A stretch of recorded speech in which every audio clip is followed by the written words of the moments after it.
Councillor Hopkins, Councillor Humphreys, Councillor Johnston, Councillor Kelly, Councillor Kitt, Councillor Leddy, Councillor Maguire, Councillor McCamley, Councillor McDonough, Councillor Mulligan, Councillor Mulville, Councillor Murphy, Councillor Newman, Councillor O'Brien, Councillor O'Leary, Councillor Onyemera, Councillor Quinlan, Councillor Quinn, apologies, Councillor Redwood, Councillor Ryan, Councillor Sheehan, Councillor Shovlin, Councillor Smith, Councillor Thormy, Councillor Troy, Councillor Walsh.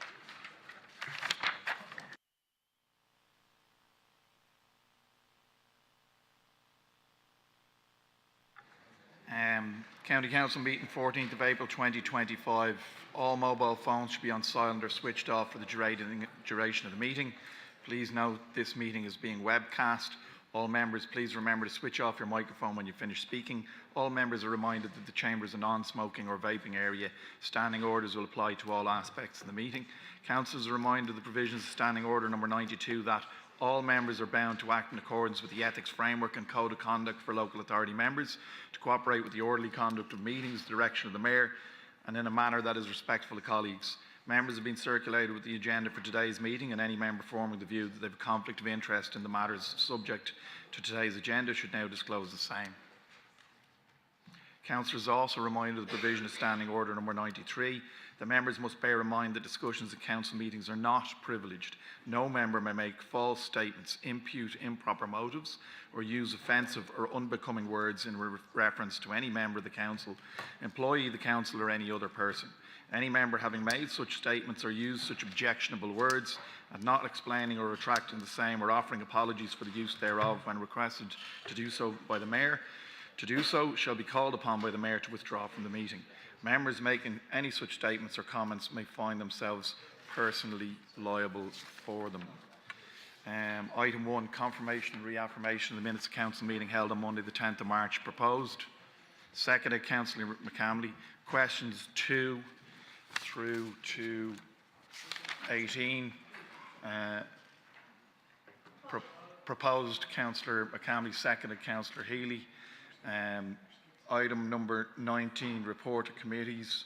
A, quarterly reports of the strategic policy committee meetings. Proposed. Seconded, Councillor Healy. Agreed? Or noted? It's noted, is it? Yeah. 19B, report of the Balbriggan and Rush Lusk Sword Services B area. Proposed, Councillor Ryan. Seconded, Councillor Murphy. Item C, report of the Howth Malahide Services B area committee meeting Wednesday the 2nd of April. Proposed, Councillor Gearan. Seconded, Councillor McCamley. Agreed or noted. Item D, report of the Blanchardstown Mulhuddard Castleknock Ongar Services B meeting on Thursday the 3rd of April. Proposed, Councillor Dennison. Seconded, Councillor McCamley. Oh, you weren't there. Seconded, Councillor Kitt. And item E, report of the Corporate Policy CPG meeting held on Monday the 7th of April 2025. Proposed, Councillor Dennison. Seconded by me. Agreed? All right. Financial matters. Item A, consideration of the draft annual financial statement 20. Oh, sorry. I missed the item F, report of the Balbriggan and Rush Lusk Sword Services B area committee meeting on Thursday the 10th of April 2025. Proposed, Councillor O'Leary. Seconded, Councillor Boland. Item 20, financial matters. Consideration of draft annual financial statement 2024 and authorisation of additional expenditure. And that's for noting.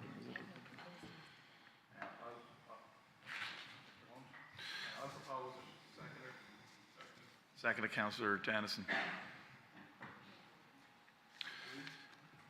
Yes, there's two items there. So there's the report authorising additional expenditure, which we discussed at the OPNF meeting earlier. So that just needs your approval, and that includes a 46,000 additional transfer to the Community Centre Refurbishment Fund. And item B then is the annual financial statements for your noting. So they're subject to audit now, and they'll come back to you later on in the year with the auditor's report. So if you can approve item 28, that's what we're looking for. So that's proposed and seconded there already. Yeah. So agreed. Agreed. There was extensive discussion of that at the OPNF. So we move to item 21, proposed disposal of properties. A. Notice of proposed lease of Base Enterprise Centre, Damastown Road, Mulhuddar, Dublin 15 to Innovate Fingal CLG. Proposed. Seconded Councillor McCamley. Notice of proposed lease of Join and Enterprise Centre, Swords Enterprise, Feltram Road, Swords to Innovate Fingal CLG. Proposed. Seconded Councillor O'Brien. C. Notice of proposed.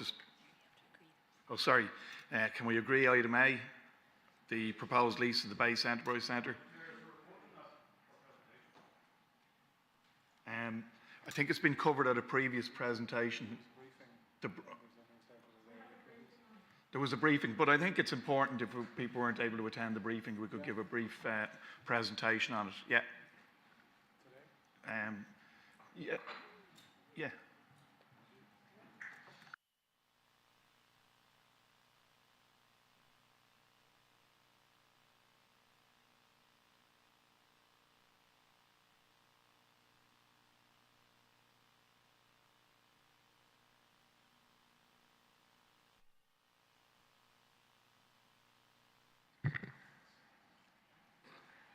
Councillors, this is a proposal to network basically the three enterprise centres together into a new entity called Innovate Fingal. The mission of the new entity will be to support commercial and social enterprise realisation throughout Fingal through innovating services and developing the outreach potential of the three enterprise centres in Fingal. The strategic vision is to transcend the current understanding of a community enterprise centre and to create a network of centres of enterprise excellence and innovation without walls. So the three enterprise centres that are in Fingal at the moment are Base in Dublin 15, Beat in Balbriggan and Drynham Enterprise Centre. All of these three enterprise centres will now come on under the umbrella of Innovate Fingal. The reason we're bringing this before you is we had led on a piece of work for the Dublin-Belfast Economic Corridor, and we had done a series of consultations about what enterprise needed in the county and across the DBEC corridor. So we found an evolving enterprise environment which required more innovation. They were looking for more efficiency of services and the strategic potential in terms of signposting and networking to funding opportunities. The proposal also aligns with actions under these strategies: the future Fingal Skills Strategy, the Local Economic and Community Plan, the Regional Enterprise Development Plan, and the future Fingal Economic Development Strategy for the county. The desired outcomes that we're trying to achieve by bringing the three enterprise centres under the one umbrella is to provide a stronger focus on providing enterprise services to all in Fingal, to provide a more sustainable network with strong professional governance, an innovative network which seeks out opportunities and horizon scans for funding, opportunities and collaborations, to build a network which goes beyond the limitations of walls and provides services with outreach in the local community.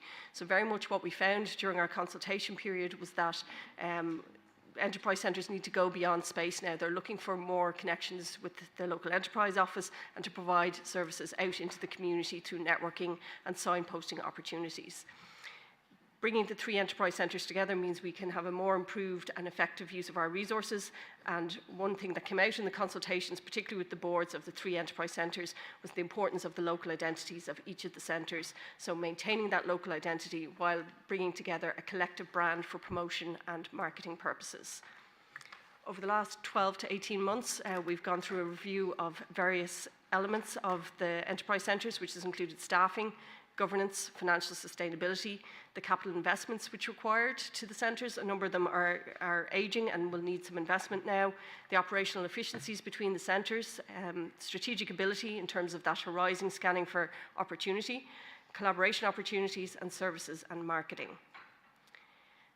In the course of that process, we reviewed the current status of each of the enterprise centres. We identified opportunities for alignment between the centres, and we held a number of stakeholder consultations, both with the boards of directors of each of the individual centres and with the staff of each of those centres. We got legal advice on what the new entity should look like, and all of this went through the approval of each of those individual boards of directors, who all agreed to come in under the umbrella of Innovate Fingal. We've executed an initial service level agreement to start the process, and we're now establishing the Innovate Fingal CLG entity, which will have a constitution, articles of association, and establishment of the local committees. The current status is that we have an interim board of Innovate Fingal at the moment. There are 7 at the present time when we're establishing the entity. 4 of them are nominated by Fingal County Council, and 3 of them are the former chairs of the boards of directors of those individual enterprise centres. The leases are coming before you tonight, as Base and Drynan both require new leases. Their leases had expired, and we can't continue the leases with those individual entities. We're going to bring them through with the Innovate Fingal entity as the lessee. Beat has a current lease in place, and so that lease will be assigned to the new entity. Our next steps then will move on to look for the recruitment of a general manager, and we have a specification prepared for that, and the board will proceed with that once the entity is created and established, and we'll proceed with that in the course of 2025. Thank you, Mayor. Great, thank you very much. So I have proposed and seconded both of those. So was item A, the lease of the Base Enterprise Centre, Damastown, agreed? Oh, sorry, Councillor Dennis. Apologies, I didn't see you there. Yeah, thank you, Mayor. I only became aware of this relatively recently. It wasn't involved in the SPC before that. So,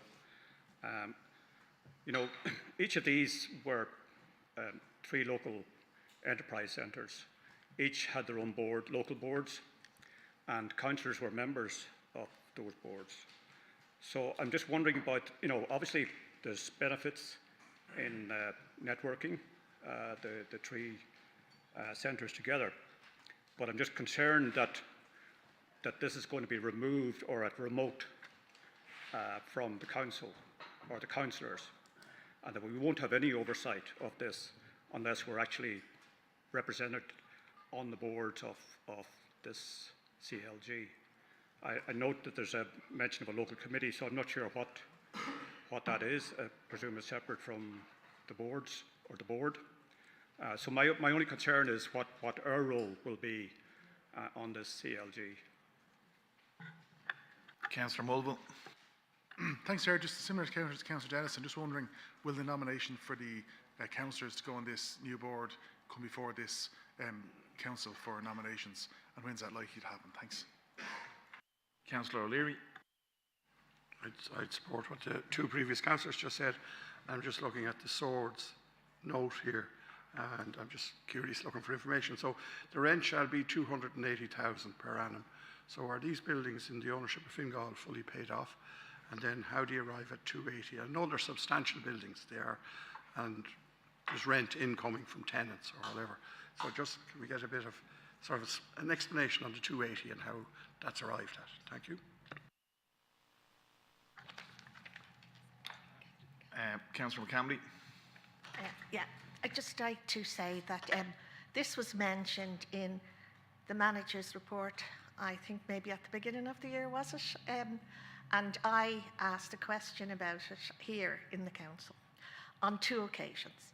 And in fairness, Mr. Quinlivan said that he would have some sort of a session with us to tell us about what's happening there. And he did, in fairness. And I just want to say thank you for that, because I was a bit iffy about it. And I was like the councillors going before, I had a lot of questions. And so I'm a little bit more settled about the what's happening now and the good that might do for the council. But I'd just like to say thank you for that, for the briefing. Thank you. Councillor Walsh. Yeah, thanks. Thanks to the manager for the briefing. One of my questions has been asked already by Councillor Mulville and Councillor Dennison, and that's just what would be the representation of councillors on the board. And then secondly, I think Ms Sheridan had mentioned that each of the boards had agreed to form the new CLG, which is great. I'm just confirming that would be a requirement, wouldn't it, that a board would have to agree to dissolve itself to form a new CLG. So I'm just confirming that. Thanks. Yep, Mayor. Mr. Quinlan. So I'll just, this is the transfer of these existing leases, and Ethan can talk about calculations, but these are the transfer of the existing leases as they are currently structured without significant changes. So the lease interest, the rent are as they are currently at the moment. In terms of the representation of elected members, we will be bringing a nominations process. The structure is that there is an overarching board and that there is a local committee for each of the three enterprises. Those committees are written into the constitution of the new CLG, so they are guaranteed to exist and they have a clear role in terms of the general management of the tenancies and input into the annual budgets for the individual site. The elected members, there are 2 seats on each of those local committees for elected members. On the overall, and those nominations will come through this chamber, and we'll be bringing them as soon as possible, potentially next month, I suppose. From each of those committees, then the chair of each of those committees, there is a guaranteed seat on the overarching Innovate Fingal board. So if there is agreement within those local committees that an elected member becomes the chair, then there is a seat for the chairs of each of those local committees.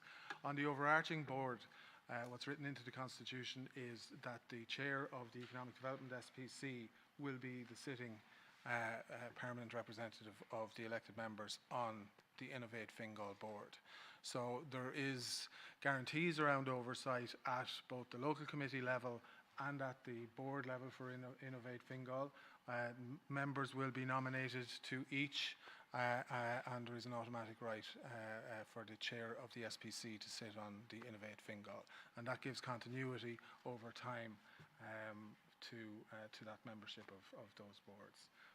We would envisage that the nominations would be for probably going forward, probably for the full period of the term of each council, which is happening now, and we would see that as running out to the end of this council. So that, I think, addresses the questions, I hope, unless Ms Sheridan has anything to offer on the rents.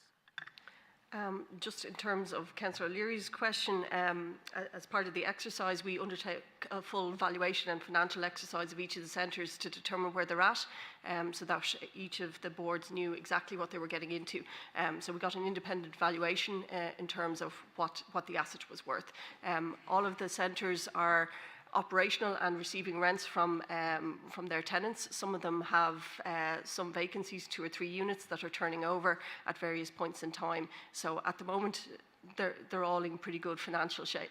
There's nobody who's in debt or anything like that, so they are paying their way. But we are at a point where the centres are of an age and they're starting to need solar panels and window upgrades and insulation and things of that nature. So what we're hoping is the new entity will start a rising scanning for some of that funding so that they can carry out those upgrades. In relation to Councillor Walsh's query, all of the boards did receive similar presentations and was kept informed all along the way. So all of them agreed to the dissolution of those CLGs in each of those areas to create the new entity. Thanks, Mayor. Councillor Dennison, I'm going to let you back in the second time briefly, yeah. Very much appreciated. I'm just concerned that this is a new non-profit company we're setting up. And, you know, I appreciate, yes, the chair of the SPC will be on the board, but I think I'd feel more comfortable if another member of the council were on that board as well, given that it is a new entity we're setting up and that we have that oversight into the governance of the new organisation, and given how important these enterprise centres are to the council and to the economic development of Fingal and to small, medium enterprises, people who are starting up in business.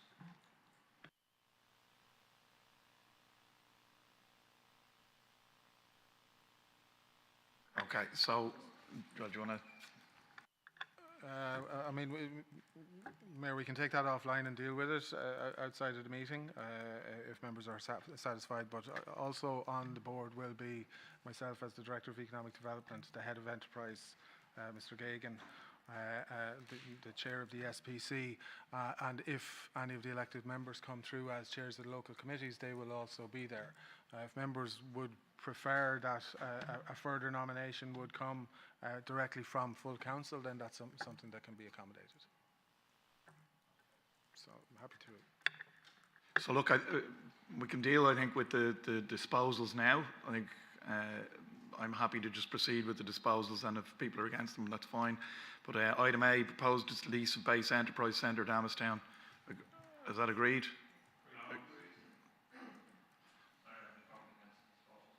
Pardon? I'd be voting against the disposals. Okay. I don't know if you want to put it to a full vote, but for each one I'd be voting against. I'm happy to do it verbally. Okay. Is there anybody else voting against? So I'm happy to do that as everybody else in favour. Is there anybody who wishes to abstain? So everybody else is in favour, and that's on item A. Item B, proposed lease of Drynan Enterprise Centre to Innovate Fingal CLG. Proposed, agreed? Agreed. Same. So, Councillor Humphreys. Item C, notice to proposed disposal at Old Road, Haystown, Rush, County Dublin to Paul Gillen and Julie Gillen.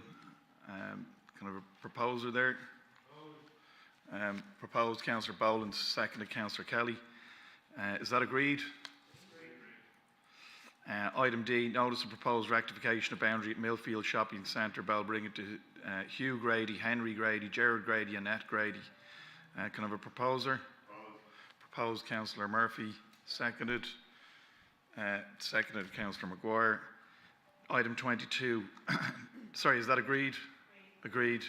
Item 22, declaration of roads, A. Wilkinson's Brook, Hollystown, Dublin 15.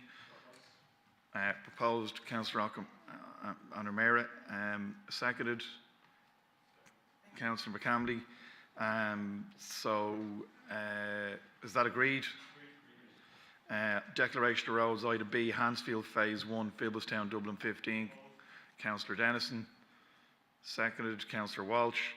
23, appointment of external, agreed? Agreed. Item 23, appointment of external members to naming commemorative committees. Thank you, Mayor. This is the external members. They have been nominated by the PPN, and the three names are there. They're coming from each of the three area committee areas. Proposed. Councillor Newman. Thanks, Mayor. Just checking, I was on that commemoration committee, naming and commemoration. Am I still there? I haven't had a meeting for a while. Yes, Councillor, you're still there. Thanks. Can I have a seconder? Seconded, Councillor Walsh. Is that agreed? Agreed. Item 24, the Strategic Policy Committee Policy Programme 2025.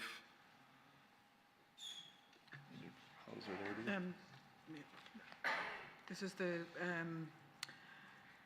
the annual policy programme from the SPCs. It's been formulated by the SPCs themselves, submissions by all of the members, together with the chairperson and the director. And it's in line with the corporate plan and the vision, mission, values, and goals and objectives there for the 5 years. And the annual policy programme is guided by those objectives. Proposed. Seconded, Councillor Newman. Is that agreed? Agreed. Item 25, the draft annual report 2024. Is that for proposal as well? Is it noting? Proposed. I can have a seconder. Councillor Kelly, agreed. Agreed. Item 26, the Fingal County Outdoor Recreation Plan, and I believe we have a report on that. Thank you, Mayor. This is a brief report that we're going to give you on the Fingal County Outdoor Recreational Plan. So our consultant, Philip Weston from Outscape, is just going to bring you through a brief presentation. We've given a few briefings before, so I'm just going to have him take you briefly through the plan, which we've also circulated to all the councillors. Philip?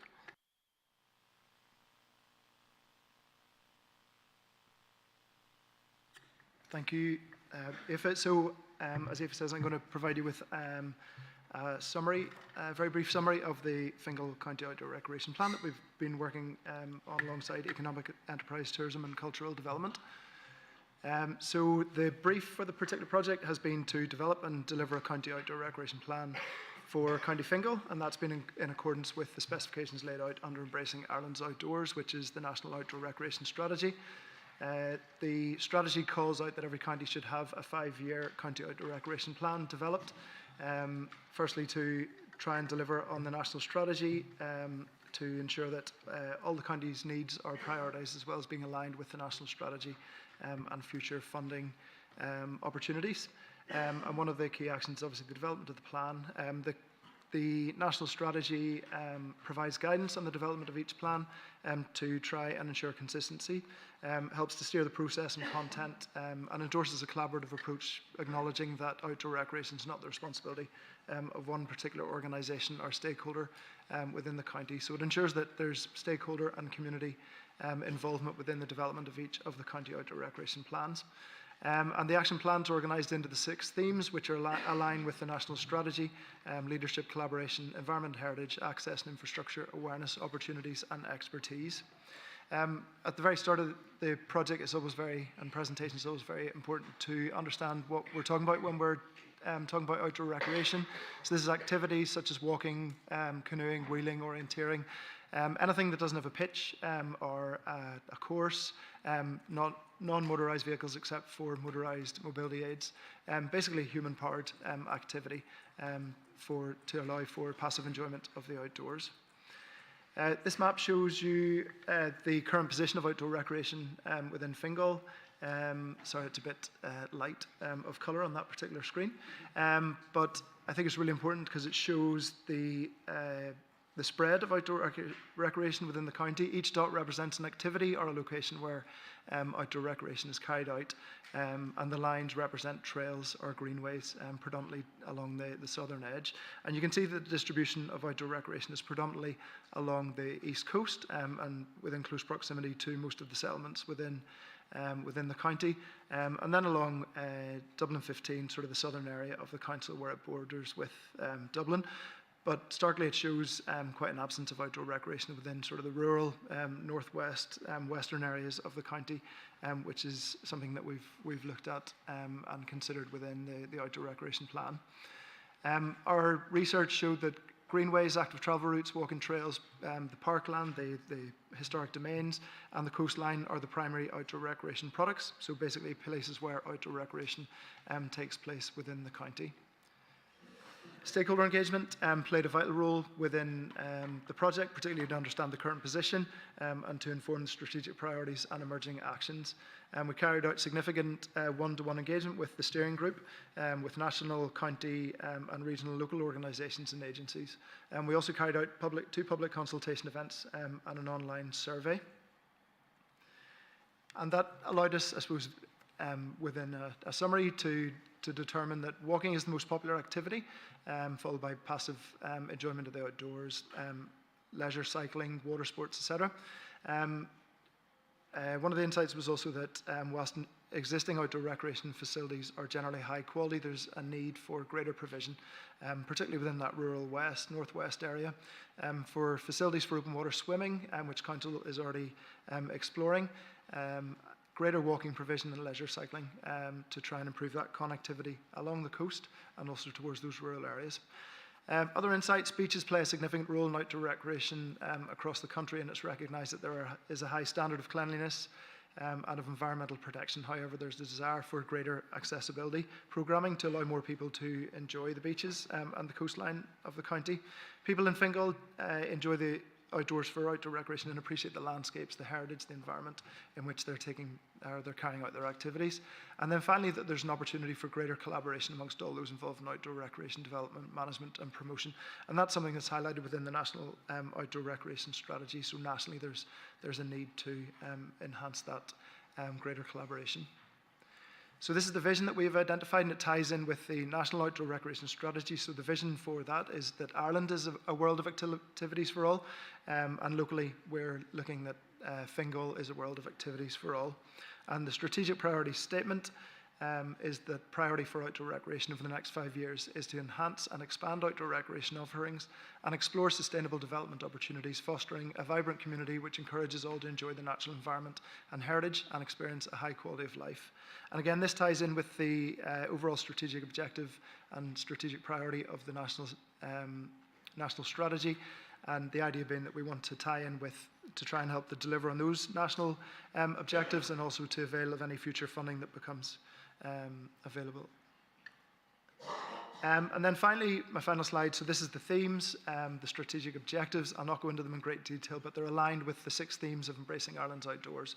Initially looking to create a more coordinated, cohesive, collaborative approach to delivering on outdoor recreation, ensuring that there's protection of the environment and heritage within Fingal, that there's existing infrastructure is protected and improved so that access can be enhanced to Fingal's outdoors for the benefit of all across the county. Awareness looks at creating greater awareness of what is happening, of where outdoor recreation takes place and can be enjoyed, and to make sure that it's enjoyed responsibly.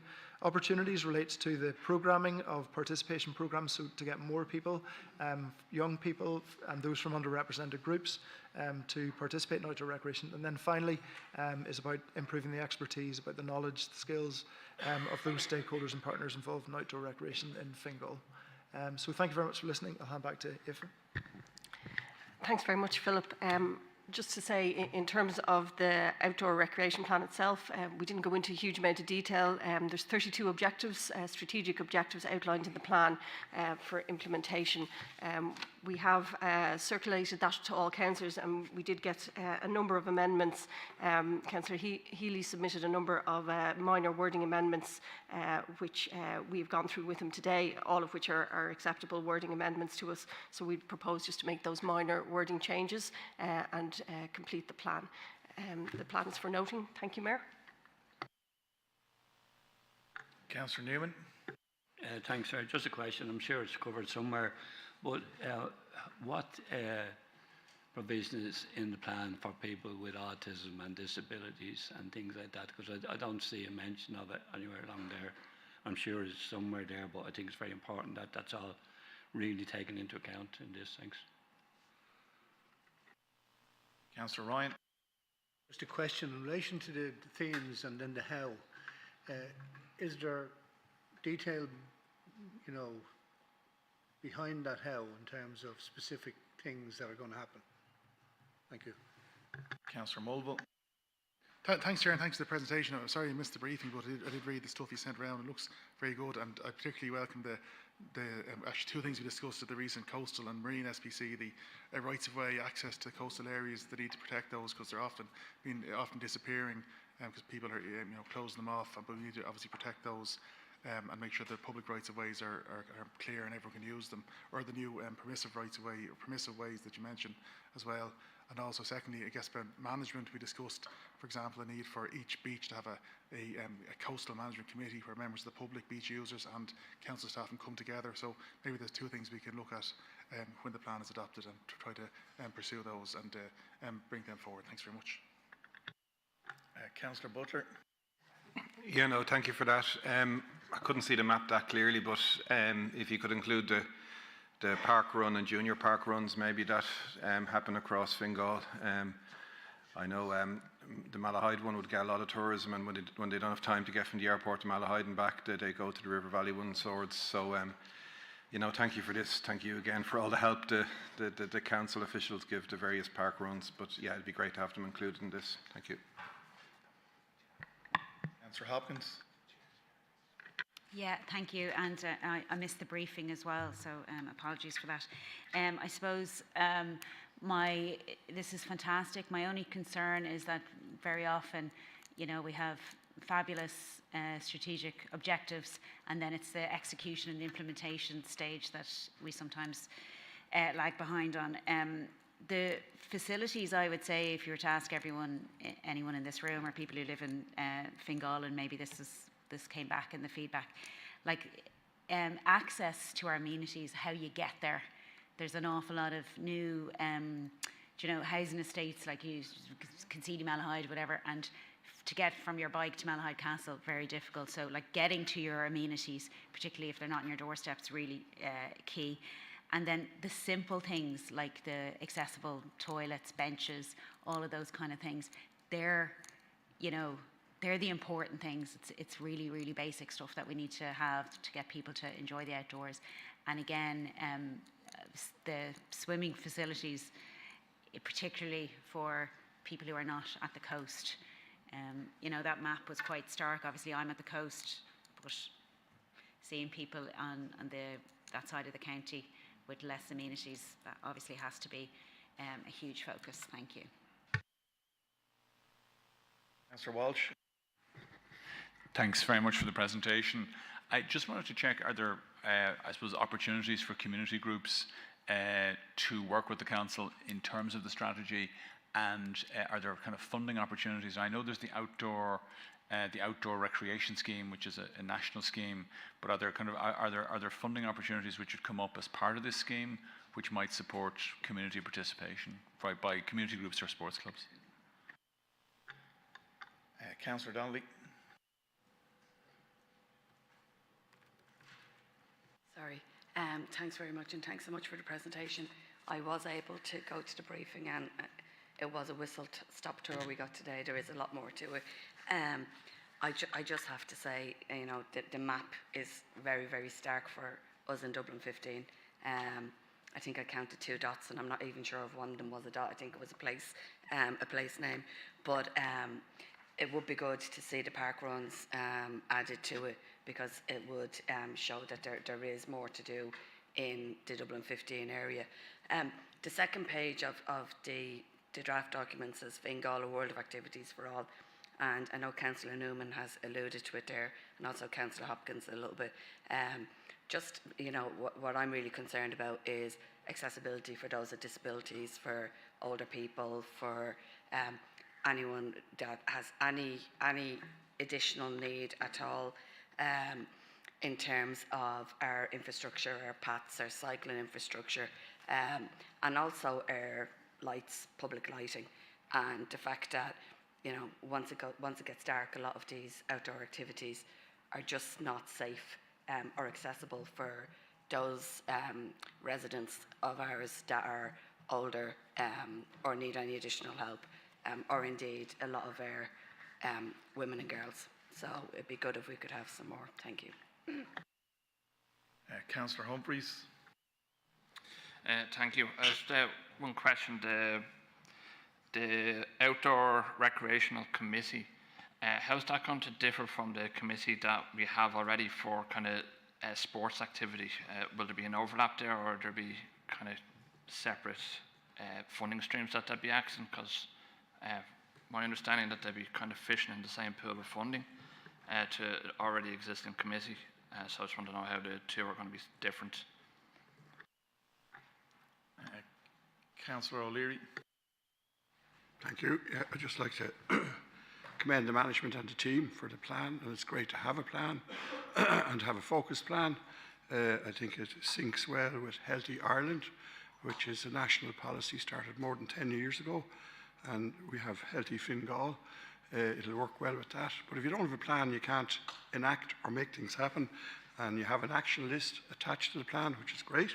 I'm just back from Netherlands with the council group, where we had a very good time, a very productive time, loads of meetings and plenty of cycling, and cycling in green areas and across dikes and all sorts of places.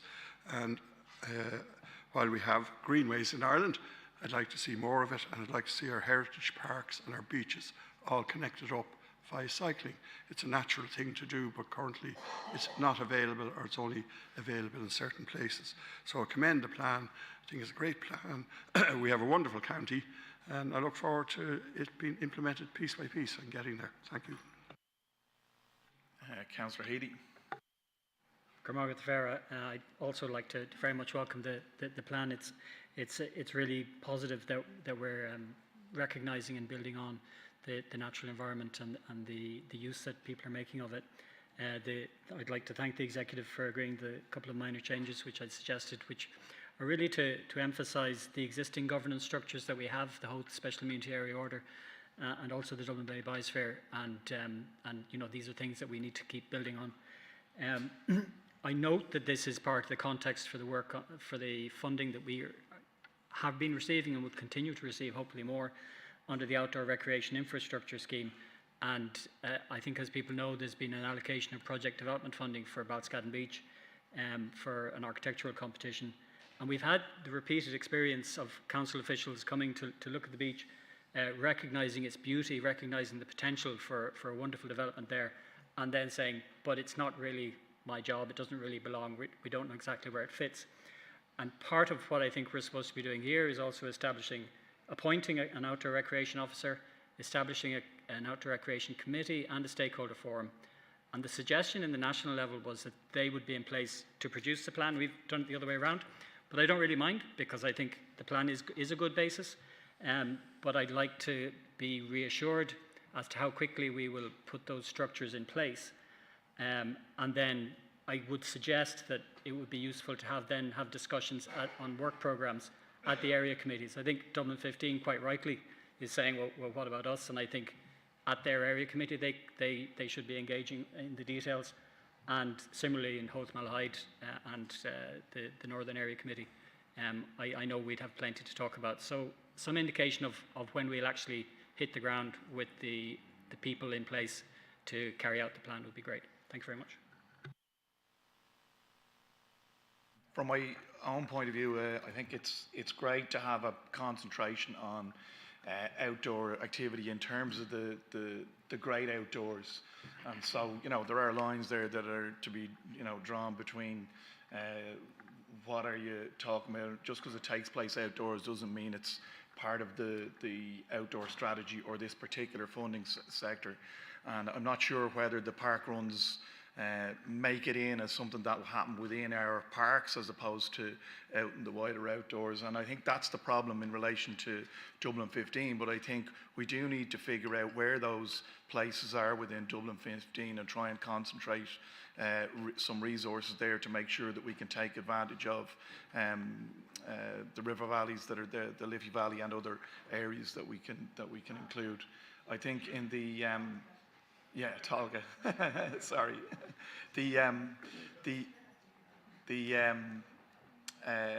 I think the point regarding Balscaddon is well made, but I really do look forward to I would add to the question about the committee's formation and its work. But I also think it's reasonable to note that we have a huge investment in capital projects. We look at the Broadmeadow Way, we look at and the importance of getting walking and cycling infrastructure up and running, which will encourage people then to take up transport, cycling as transport. So, but we have significant investment within the capital plan in some of the big picture projects that are above and beyond even the scope of investment that would come under this funding. So it's not the only funding for outdoor activities. So very much welcome the report, and I don't know who's going to come in. Aoife. Thank you, Mayor, and thank you, councillors, for the comments. Very useful. I might just go down quickly through some of them. Councillor Newman and Councillor Hopkins and Councillor Donny, you all mentioned accessibility. We're sharing on the screen there just some of the actions that we didn't kind of name out, but just to call out, access for all is a major theme of this. So that's something that we came out in the consultations with people and with the stakeholder groups. So we do have an action around that where we're looking to make sure where at Action 3.4, future projects meet accessibility standards for all, but also that we're looking at an audit of the existing recreation sites and facilities like toilets and car parks and buildings across the county. And we have some stakeholders there with DPRO and Disability and Access Officer here in Fingal County Council. So we'll be looking at those themes about access for all. How do we get everybody into these areas? So that's something that the committee will be looking at in terms of access for all people in Fingal. Councillor Ryan, you were talking about the themes and how we do it. I suppose you can see it there, and I think some of the other councillors in their questions have answered yours. Councillor Mulville, you were talking about the rights of way. Yes, that came in from a stakeholder group, all right. So we've included that in terms of looking at rights of way and how we can make sure that we have those access to those particular locations. Councillor Butler and the Mayor talked about park runs, as did Councillor Donnelly. We don't have those mapped down on that map. It's a very high level map, but we can certainly take a look at including those mapping elements if we can get maps of those done. In terms of community groups then, Councillor Walsh, we will be setting up a stakeholder forum. I think it's under Section 1. If you move up to Section 1. So in terms of the structure and how quickly that's going to move across, so we have a County Outdoor Recreation Committee in place, so that committee will stay in place moving into implementation. We'll also seek to expand that out with a stakeholder forum. We're conscious that there are a number of elements in terms of the PPN, Tidy Towns and other community groups who are very active in the county in terms of their outdoor activities, so we want to try and encourage, I suppose, a continuity of projects coming through in terms of outdoor recreation and make sure that we're executing those and taking advantage of funding opportunities. Primarily, the Department of Rural and Community Development is running the ORIS Outdoor Recreation Infrastructure Scheme in terms of funding this kind of infrastructure, but it's quite heavily constrained in terms of what isn't out. Building on what Philip had said, things like pitches are out, motorised activities are out. There's a lot of constraints in and around town and urban areas. It's very much rural focused. So this plan covers the whole county. It's a plan for the whole county, but the funding streams will have restrictions around them. So that's something we need to be conscious of. So we'll be looking to leverage other funding streams in addition to that.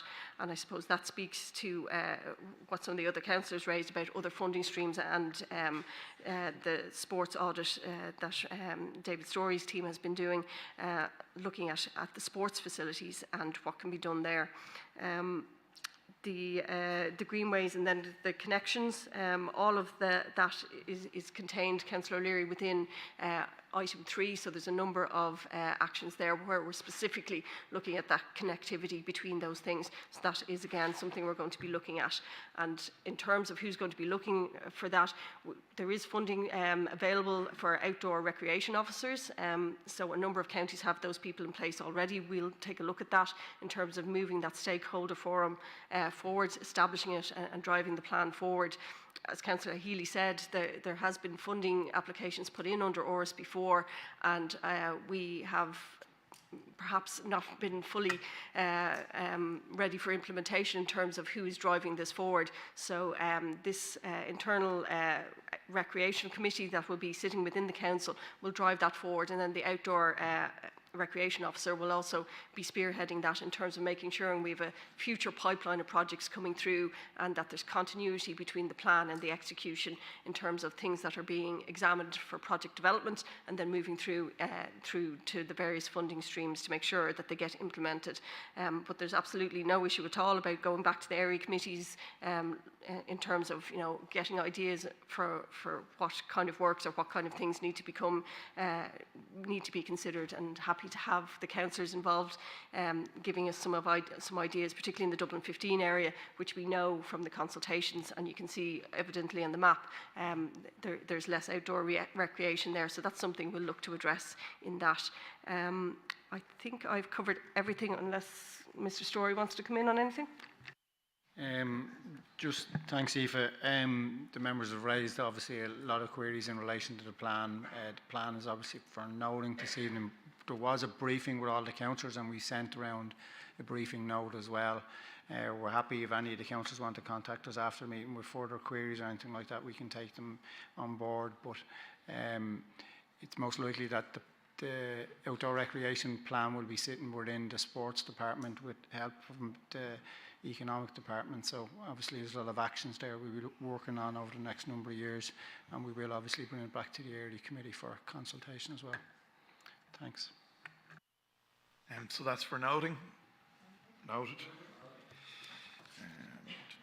We are the Chief Executive's report.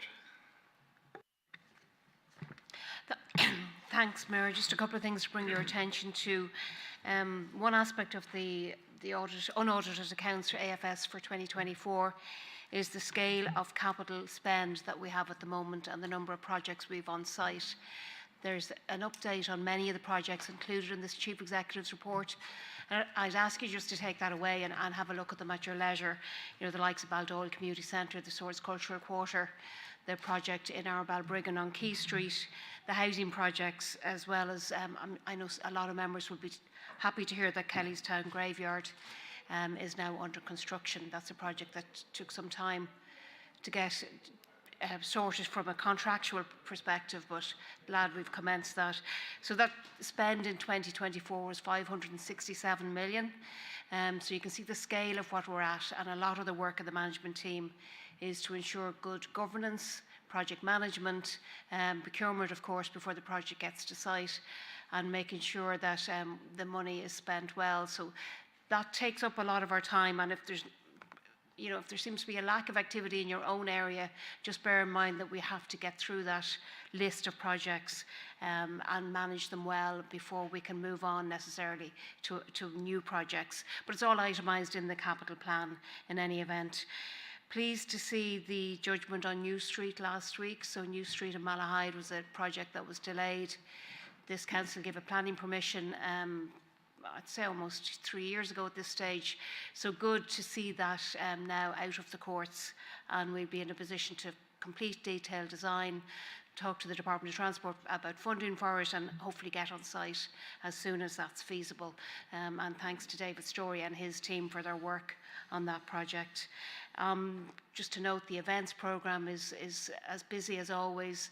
The St Patrick's Day parades went off well, I think. I hope you'll agree with that.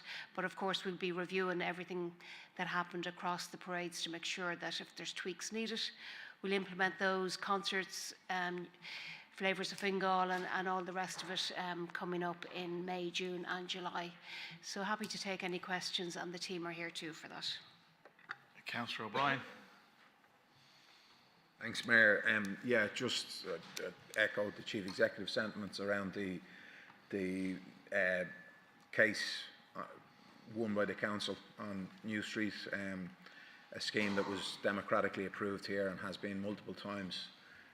So it's great news, and I look forward to seeing the public realm enhancement works going ahead. I know it's a project that will take some time to deliver. In regards to the question of costs, what has it cost the council over the course of that judicial review? And in the Chief Executive's view, will any of the council's costs be recoupable against those people who took the JR? It will be my view that the council should pursue any and all costs that the council can. I've stated in this chamber multiple times, I believe the JR that was taken, which was taken against the public realm enhancement scheme, was nothing more than a delaying tactic and has been successful in that regard, but I'm delighted that it was unsuccessful in every other substantive regard. Mayor, thank you. Councillor Healy. Gormagat Vera, I'd also like to congratulate the council in relation to the New Street and just ask for a timeline for when we can go ahead with the development. I'm much more concerned though about Tuckett's Lane in Howth. We approved Part 8 procedure in 2019. We've been asking repeatedly at the area committee for updates as to what was happening.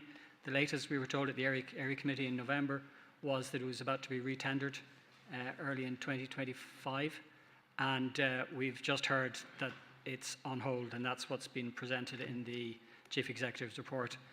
There's no clarity on what is happening or why we as a council, zoned it a decade ago and still haven't developed the site. And we're talking about landowners and private developers holding on to zoned land, and yet there's no explanation as to what's going on at Tuckett's Lane. So I'd be very grateful for an explanation. Cormagat. Councillor Gearan. Yeah, I'd just like to endorse what Councillor O'Brien said and in relation to the judicial review, where we lost years in Malahide and in a very important development. And Councillor O'Brien raised a point in relation to cost, but I'd like to ask the Chief Executive. I know that the Ballymastone JR was struck out on Friday with no award for costs. So I'd like the Executive to advise, the Chief Executive to advise, if Fingal has paid anything to discharging the DP Crossroads Committee members' costs, including our councillors, or was it just the builder who paid the costs? The second question is, I understand that we've agreed to do a Red Sea poll in relation to the library. And if you could confirm that the Red Sea poll, while granted and agreed, has no standing, and that any decision to amend a master plan that has been adopted by this chamber can only be taken by this chamber. And finally, I think we've got to learn from Malahide the amount of time that can be lost. So I'd ask, before you go back on site with the sports hub, if you could just make sure we're not walking into another lion's den, or seek undertakings maybe from the local councillors that they won't join with serial objectors and hold it up for 2 or 3 years at the final stage. I think that would be important. Thank you. Councillor Corkery. Thanks, Mayor, and thanks to the Chief Executive for the substantive report on page 40. Thanks for the children's crossing at Thornley. Something I requested previously as a result of road safety issues near the playground, so that's welcome. Page 33, vandalism of West Pier public toilets in Howth. What's been done to counter antisocial behaviour of Fingal toilets elsewhere in the county, in Swords, particularly in the ward Brewer Valley Park. Toilets have been vandalised countless times, so is there a measure to target that specifically? Can we deploy CCTV, etc.? And then page 69, could you please expand on the tenure of the new housing units at Meadowbank Road in Swords? Thank you. Councillor Smith. Thank you. Just in relation to Ballymastone development at Moortown, at the last local area committee, it was agreed that the council and councillors would meet with Abbey Vale residents prior to any work commencing on the green area and the space between the two developments. I've been informed over the weekend that that work has already commenced and we were yet to set a date, so I'm wondering, can we get a date in the diary for that soon?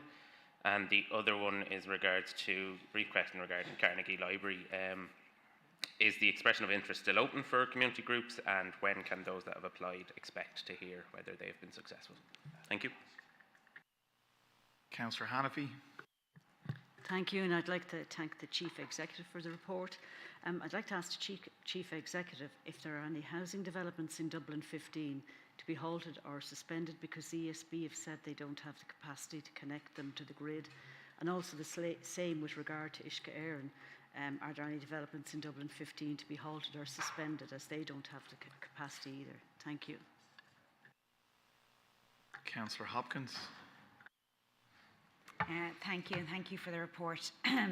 Again, I just want to ask about Tuckett's Lane. This is something I have raised for the last 5 years. We had, we haven't had a council house built in Howth in probably decades. And I read I thought we were all steam ahead until I read in the paper a couple of weeks ago that it wasn't happening, that the council decided that we couldn't afford to do it. So an update on that. Also, the vandalism took place in the toilets in both Malahide and Portmarnock. Are the guards doing anything about this? Are we catching anyone? What's happening with that?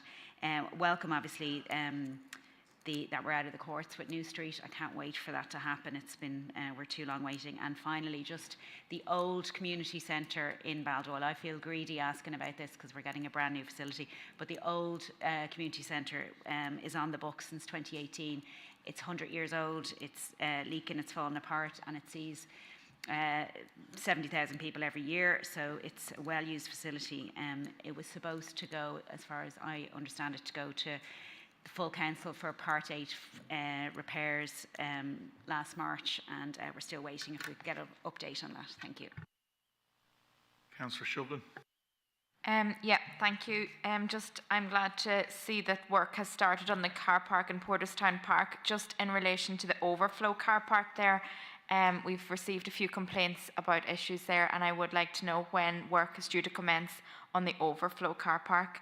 Council framework plan is mentioned in the Chief Executive's report. Just have we any idea of a timeline around when we might hear the next steps on this?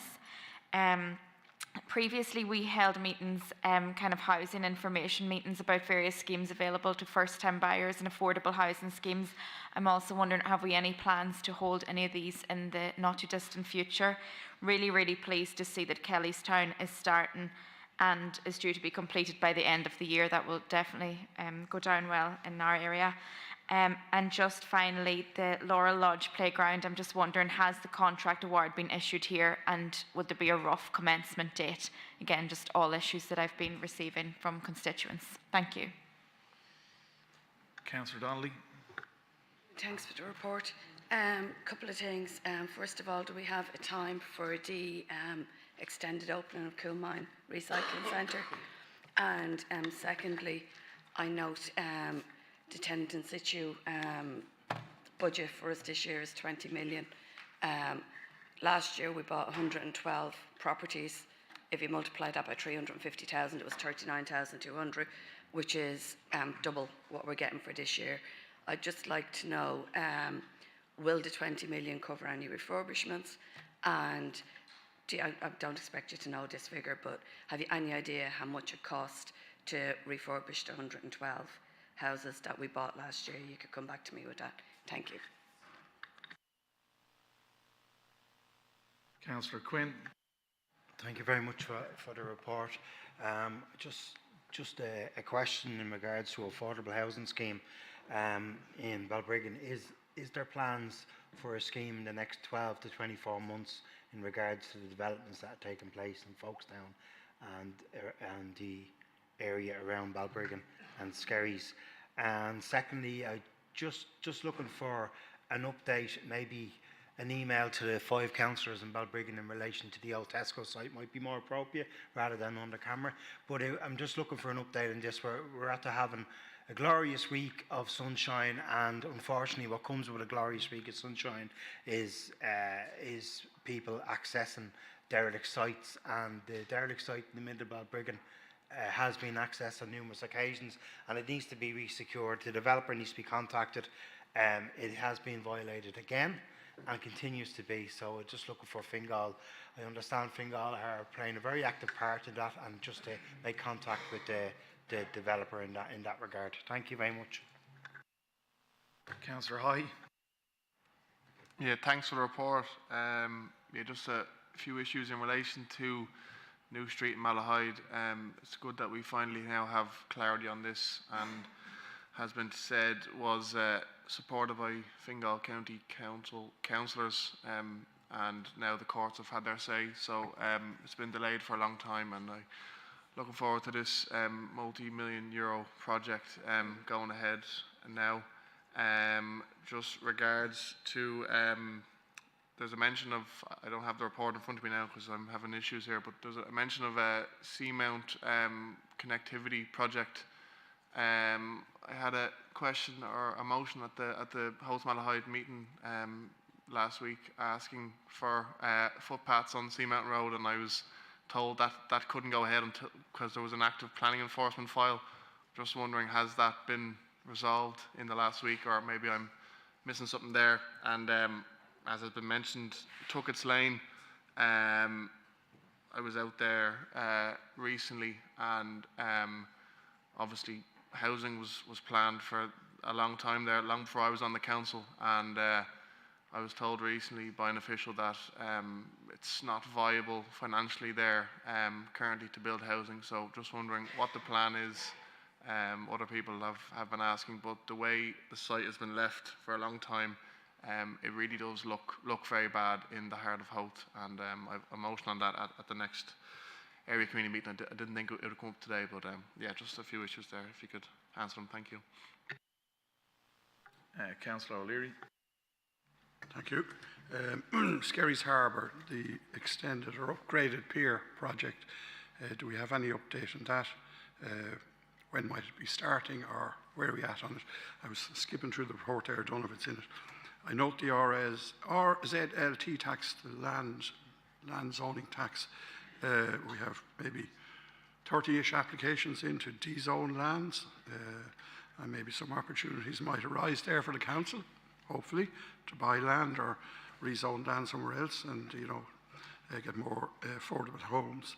In Castlelands, I have a recent reply from the Land Development Agency that the first houses there are hoped to start arriving in 2026. It's 259, 80% affordable, 20% affordable to buy, 20% social. I have that in writing from the LDA. I hope they meet their target. And then finally, zoning. Plenty of publicity in the papers, ministers making statements. I'm wondering, has the Chief Executive any clarity on that yet? And will the councillors, all of us, be getting some sort of briefing on it eventually? Thank you. Councillor Walsh. Yeah, thanks to the Chief Executive for the report. Just a few questions. Yeah, just that I know the Clonsilla Framework Plan, the draft plan has already been out for consultation. I'd just like to know, similar to Councillor Shovlin, when we'll know more about the next steps on that, and also when the master plan for the old schoolhouse, Clonsilla, which was another priority project coming out of the development plan, when that will be prepared and put out in consultation. Very good news on Kellystown Graveyard. I've had a lot of representations about that, and I think people will be very pleased that construction is underway. It's also good that progress is being made on the pedestrian and cycling bridge at Granard Bridge, Castleknock. And I just noted that it says that under the preliminary draft feasibility report, 4 route options have been developed for further discussions. It would be great to get a briefing for councillors on those route options in due course. And I just would like to know, is there even now a rough timeline for design and construction for completion of the pedestrian cycle link at Granard Bridge? And finally, it would be good to get just an update on when the playground in Laura Lodge will begin and a rough timeline for completion. Thanks very much. Councillor O'Meara. Thank you, Mayor. Just to say thumbs up for the series of activities in the Chief Executive's report, but in particular to commend staff, especially the event staff, for the very successful St. Patrick's Day event. I suppose one major issue that came out from there, I know the Chief Executive mentioned that a review exercise will be conducted, and I think it's necessary to do that. The time allocated, especially in the Dublin 15-1, I thought was a major problem. Looking forward to maybe a little bit more lengthier program next year. I know there's the issue bordering on funding and all of that, but Residents, we are looking forward to spending a little bit more time outdoor, obviously talking about strategy to promote outdoor activities. That certainly was a very successful one. So hopefully next year we work a little bit on that. And the finger skill strategy, again, was very well received. And thanks to everyone that helped to put it together. The launch was very successful. And perhaps what we need to be looking at now is how to engage more organizations so that there's more opportunity for young people in the areas of apprenticeship, internship, work experience, and all of that. Fingal County Council certainly need that initiative, and it's good to see that we are the first and perhaps the only county council that is rolling out that initiative. I suppose it's quite commendable, and looking forward to better outcomes going forward. Thank you. Councillor Humphreys. Thank you, Mayor. On the peer review being carried out on the R132 project, I know it's meant to be started or completed around about now. Is that reviewing the financing of it, or is it reviewing the plan, and is there any expectation that would need to go to Onboard Penola again to get plan permission? You probably won't answer that, preempting the review. And then finally, the press release said that there would be 5 box ups being installed in the county, but I noticed in the CE's report that there's only been 3 purchased. Is that 3 box ups for the tune of 70 grand? Is that am I misreading that, or is there another kind of order, or is it just going to be the 3 and the 2 that I was hoping that would go in swords? Would have to wait for another time. Councillor Humphreys, or sorry, Councillor Butler. Yeah, I suppose I just have a comment regarding, Dublin Airport and all of if the cap fits type tweets, attempting the Ryanair format that works for them, but in my opinion is disappointing coming from a semi-state entity. An April Fool's tweet about caps being banned today, a picture of Rory McIlroy and the joy when the cap is finally removed after years of trying. I'm just wondering what we're doing to counteract this. Previously they've admitted themselves that they should have started this process years ago. All these tweets given the impression that it's someone else's fault, when in my opinion it's no one's fault but their own for not going through the proper planning process in a more timely manner. So just want to ask what we're doing to counteract the victim narrative that they're trying to promote with all these tweets, that it's someone else's fault other than their own. Thank you. Councillor Ryan. Mayor, at the recent housing SPC meeting, at that stage there still hadn't been clarity in relation to the level of funding for the tenancy in situ.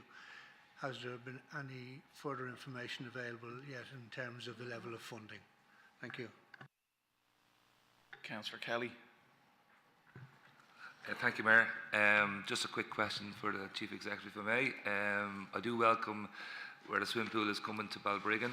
It's great for Balbriggan and the Fingal community in general. But I just want to know, is it in Fingal County Council's plans to look at or even think about it? We all mentioned before in here is having a swimming pool in Swords. It's strongly needed, and I do encourage it, and that's the question I have to ask. Thank you. Councillor Birchall. Yeah, in relation to the tenants in situ, I think it came up already. It's effectively a 50% cut. If we compare with, the 112 purchases the previous year at an average price. So it's clear the government is rolling back on the tenant in situ scheme, having dropped the eviction ban, which was a vital protection for people facing homelessness. The tenant in situ was a stick, or the carrot, to kind of get it over the line, and now they're through the general election, and it's been undermined effectively. We'll see the homeless numbers increase again, as they have been consistently for many years now. This was, one small measure that alleviated that, and even that support is being pulled out now. Thanks.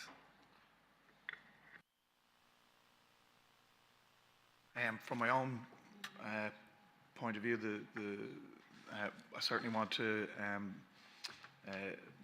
share my happiness at the outcome in relation to the New Street and Malahide case, and I think there was a huge amount of support and not a little courage from a number of councillors, including former Councillor Lavin, Councillor O'Brien, within whose area it was, and Councillor Gearan as well, listened to arguments and changed his position. And of course, other councillors, including myself, Councillor Healy, Councillor Hopkins, were all in support of the outcome. And I think we were in Holland, and it actually gave me a huge amount of hope when we were in Holland on an active travel trip, because I actually saw a path for us to increase and improve our activity, and very much the sort of messages that came back for us were that it's about space for people. It's not about space for bicycles or space for cars or space for anything else. It's about a mixture of all those things. It's about space for people, and places like this, improving that, are part of that. And similarly, in relation to the greenways and the outdoor activity being a key way of getting people back on their bikes. So for all of us, should start cycling as small as we can, or start walking, start getting out and starting enjoying it, and that'll help us. And then in relation to Tuckett's Lane, you know, I was one of the people who felt that it should have stayed as a park when it was when that rezoning came underway, for planning reasons. But once it was rezoned as housing, I expected us to pull all the stops out and get that housing delivered within Howth. And it is a disappointment that we seem not to be able to make that work because of whatever constraints that have been that are there. And I would have hoped that it would be a matter of urgency. The rest of the report is superb. I think there's so much more positive in it, and it's hugely positive. And I want to thank the Chief Executive and the team for all of the work that they're doing. I think it's well worth a look for anybody. So I'll allow the Chief Executive to come back in. Thanks, Mayor and members, and I'll deal with some of the global issues and then bring in the team to deal with some of the specifics. On New Street, I suppose, number one, we want to invest in New Street, and I think it's overdue. It does need an upgrade, so the fact that we now have a planning permission in place will allow us to do that. In terms of the judicial review, it was the NTA who funded the legal defence in relation to it, and I understand that they will pursue costs where appropriate, in an attempt to recover costs where possible. So thanks to them for their support in relation to it. Mr. Story will come in on the timelines associated with getting to site and the funding issues. On Balmoston, just to say, the council did not contribute any costs to any settlement in relation to that JR. The issue of the Red Sea pole, there is an email that local area councillors received, which I can send to all councillors if you'd like to see sight of it. The Red Sea pole relates to a building that we purchased about a year and a half ago called Balisk House. We're on site with that project at the moment to develop it into a library, and the proposal is that the library that is in the community centre at present would relocate to that building. There's an understanding locally that that's not the desired use of that building, and the purpose of the Red Sea pole is to validate that opinion and just to understand what the community of Donabate would like to see. It is understood by everybody that the plan we're working to at the moment is the Donabate Framework Plan approved by the Council, as well as our own capital plan. So any change to the projects that are listed in either or both of those plans will have to come back to Council. And I think everybody understands that. That Red Sea pole is only beginning in its preparation. We'll meet with the company in the coming days and ultimately try to arrive at a study that will, I suppose, elicit all of that information. So that's work in progress. I should just also say, in terms of costs, we didn't look for any of our own costs. There was a small amount of cost that we would have incurred through the engagement of senior counsel for the purposes of the judicial review, but we did agree to the settlement without seeking any of those costs, but didn't contribute to costs in relation to it. On Tuckett's Lane, I think the local councillors are correct. It is time that we, I suppose, work through what our ultimate plan is on that site. It's a difficult site. The units are not viable. They're coming in at quite a high cost that don't meet the social housing guidelines, and it's for that reason that the project's on hold. But I know the team is looking at that project specifically in the coming weeks to determine whether it will be viable to deliver housing, which is doubtful, and if not, then exactly what the future of the park should be. So hopefully we'll come back, and in fairness to the local people that live there, I think it's important that we bring clarity to that site and that project as quickly as possible. There's a number of detailed questions then that I'll ask the team to come in on. Just let me run through this for a second. On the zoning issue to Councillor O'Leary, obviously the National Planning Framework update was approved by Cabinet last week. There's no local area specific detail on that, so that the National Planning Framework update is agreed. It now has to go through a number of processes, as I understand, and it could be towards the end of June before local councils are instructed as to what should happen as a result of it. So no further information in relation to it. The RZLT, yes, submissions have been received. They're due up to the 1st of April, so that work will commence, and Mr McAleese may want to come in relation to it.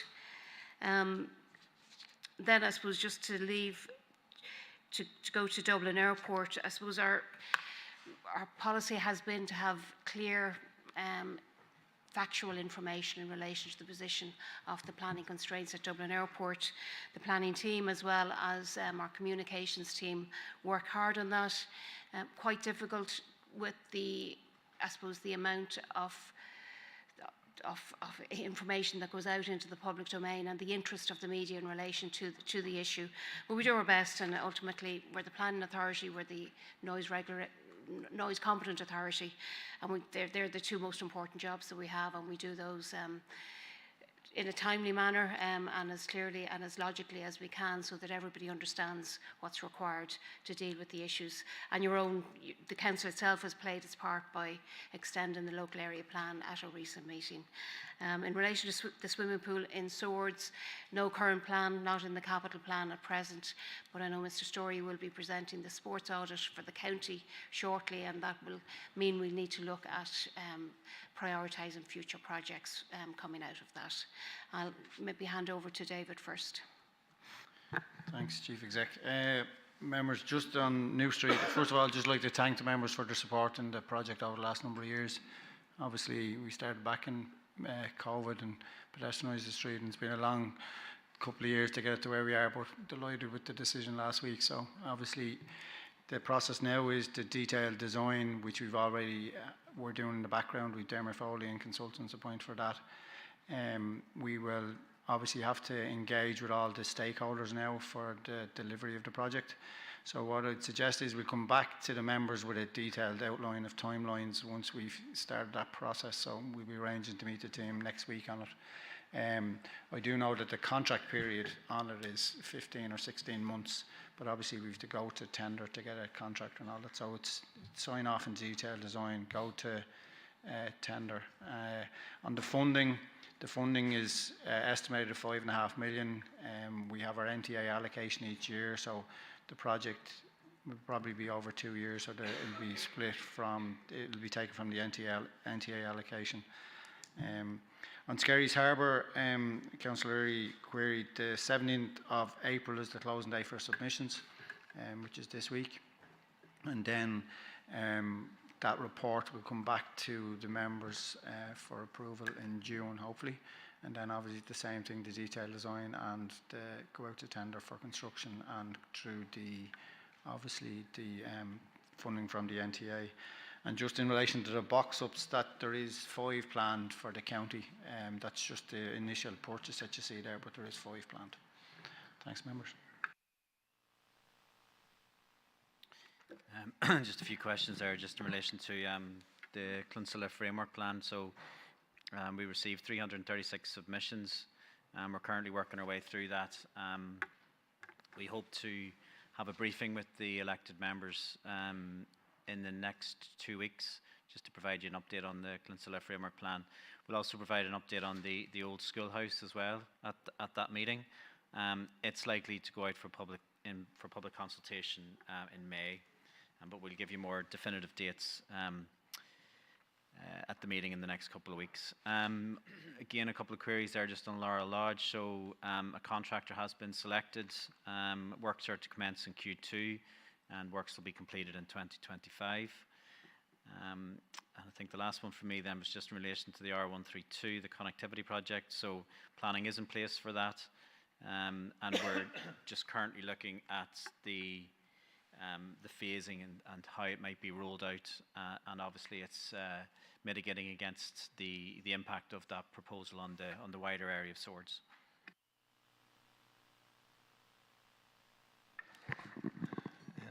Okay, thanks. In relation to Tuckas Lane, that's been addressed by the Chief Executive. Meadowbank in Swords, that's social tenure that's being nominated at the moment to respond to AHB, so some of them have gone from us and the rest of them will go over the coming days. In relation to expressions of interest for community groups, there's a meeting reply there, item number 4, that may answer the question. If not, you can contact myself or the email address quoted in the reply for any more specific queries on that. In relation to ESB and Irish Water Connections in Dublin 15, we have no halted or suspended sites in the area at the moment due to those issues, but we do talk to them regularly because the network, both the water and the electricity transmission networks, are significantly under pressure, and North Dublin seems to be the hotspot nationally, so it is a very live issue for us, and we're working with the relevant stakeholders to make sure that we don't encounter any serious issues on that. In relation to the Baldoyle Community Centre, delighted you mentioned the fantastic new facility that we have under construction in the Racecourse Park. In relation to the forum, we have a team actively looking at that. They're addressing some minor design changes for the adjacent active travel project. They've undertaken some various minor repairs, I believe, recently, and they're preparing the internal the design pack for internal consultation within the council to commence the Part 8 internal planning process, and then that will trigger a very set, formalised process to bring us through a Part 8, which I think will be towards the end of this year to be out in public consultation then. So once that's started, it'll be in a timeline that we have to keep to. In relation to first-time buyers events in Dublin 15, our next affordable purchase, large-scale affordable purchase scheme will be in Moortown up the road here in Rathfield Road. So we'd be targeting the Swords area for our next event for that. In relation to tenant in situ, the funding, as advised in the recent circular from the department, is 20 million. In relation to repair costs on that, there's an allocation from the department, or there was last year for 11,000 per unit for repairs that were due to units that were acquired. And in relation to affordable housing in or around Balbriggan or Skerries, we don't have any direct build schemes ourselves, but the LDA have schemes on site or due on site very shortly at Hackettstown and Castlelands, where we expect there'll be affordable housing units for sale to private purchasers as part of those developments.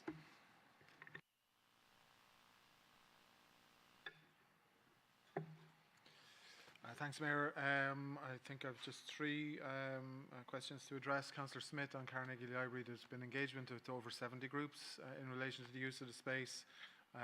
So the expressions of interest is around a lot of those groups submitting their kind of credentials and insurances and different things. There will be further engagement over the course of the next few weeks, with the aim being to accommodate as many of the groups as we can, but also to devise the best programme for the space. So I'll ask the Arts Office just to circulate a quick update to all the local members just on where we are with that.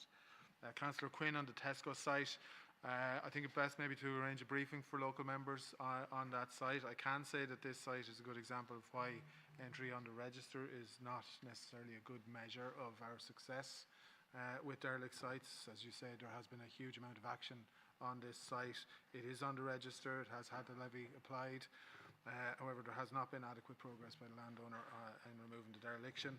In relation to any new incident, I know there's a further inspection scheduled for Wednesday of this week, so we can pick up anything that has happened on the site recently. And we'll be assessing following that inspection what action is necessary next, but we'll pick it up with local area members over the course of the next few days. Councillor Onwumera, thanks for the comments on the skills strategy. We were really pleased with the event and with the response that we got, and you know, we had a really good event around the logistics working group on that here just last week. So members will be hearing a lot more about the progress of that strategy. On St. Patrick's Day, you know, it was a successful St. Patrick's Day. We made changes, we discussed them here, and I alerted members to them in advance, and we had a discussion last month. Look, arrangements around St. Patrick's Day, like the rest of the events programme, I've spoken about it before in here, we're facing significant cost increases across the whole programme. We will be incorporating the entire events programme into a review that's to be considered by the SPC over the course of the next couple of meetings, and that will inform the budget process for 2026. So we'll have the opportunity to discuss that further at budget time later this year.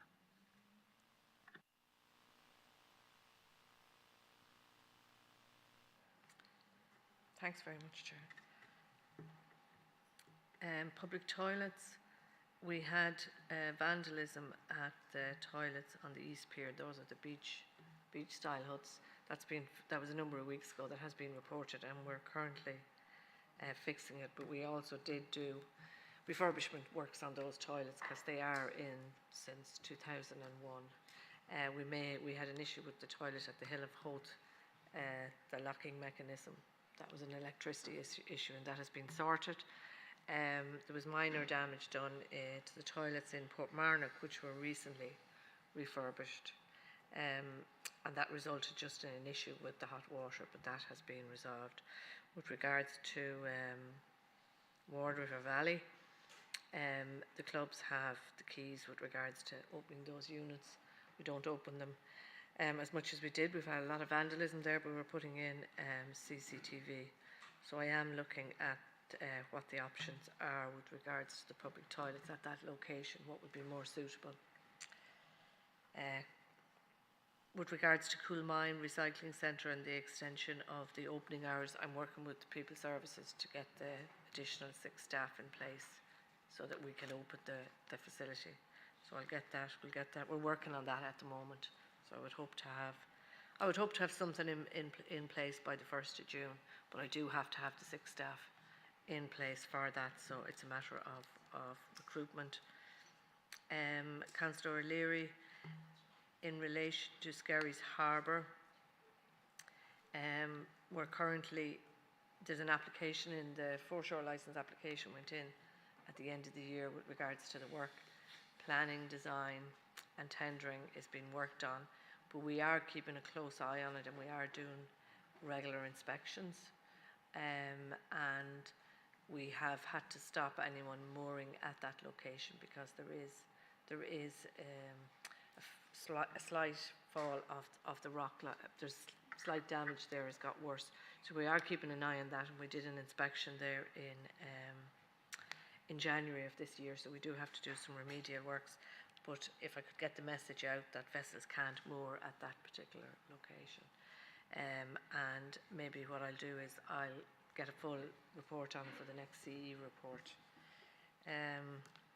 Porterstown, the overflow car park, we are doing works in the car park at the moment. We're doing works in the public lighting, and the overflow should start in Q3 of this year, and hopefully we'd be hoping that that would resolve some of the issues that we have there. And I think that's it from me. Thanks.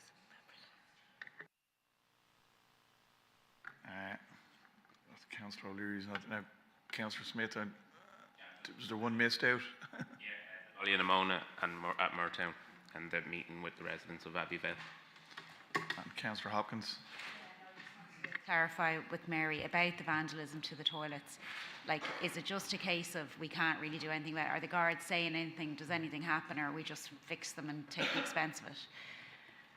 We reported to Garda Síochána, but if you don't have details with regards to who has actually done the damage, Garda Síochána can't pursue it. But we've had damage to a lot of the toilets throughout the county. Tyrrellstown was burnt out. We're putting a new toilet back in, but we won't be putting another one in. That was one of the eco toilets, I think. But we reported, but unless we have evidence of who has actually done the damage, we can just report it to Garda Síochána. They can do investigations and see if they can get any member of the public to give them an idea with regards to the damage. But it's not acceptable. I mean, it shouldn't be happening. It's ongoing all the time, and it's very disappointing. We've had it in Millennium Park as well. So I'd urge the public that if they see any vandalism at the toilets, they should report it to Garda Síochána and try and give as much evidence as possible so that we can pursue those people. In relation to Councillor Smith's. Thanks, Mayor. Yeah, just to clarify, the developers obviously enacting a permitted planning permission, so we have no role in preventing or trying to stop development that's there. But happy to facilitate a meeting just to confirm the information that's already in the public realm with the residents.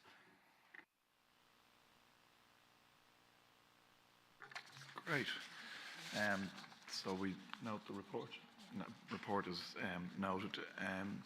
Just before we get into some of the rest of the business, I won't be extending the meeting this evening.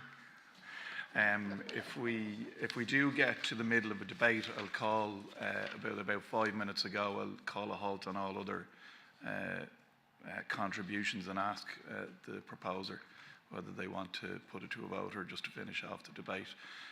Now that's only because I have another engagement I have to go to, rather than what's going to happen from now on. But we'll move to item number 28, Mayor's business, and that's from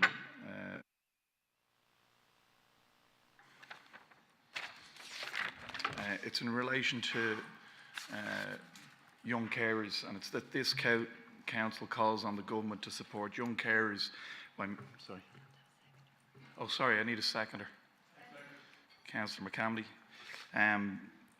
That calls on the government to support young carers by measures including a young carers grant, guaranteed respite days for young carers, school-based initiatives that support the educational needs of young carers, and additional home care supports.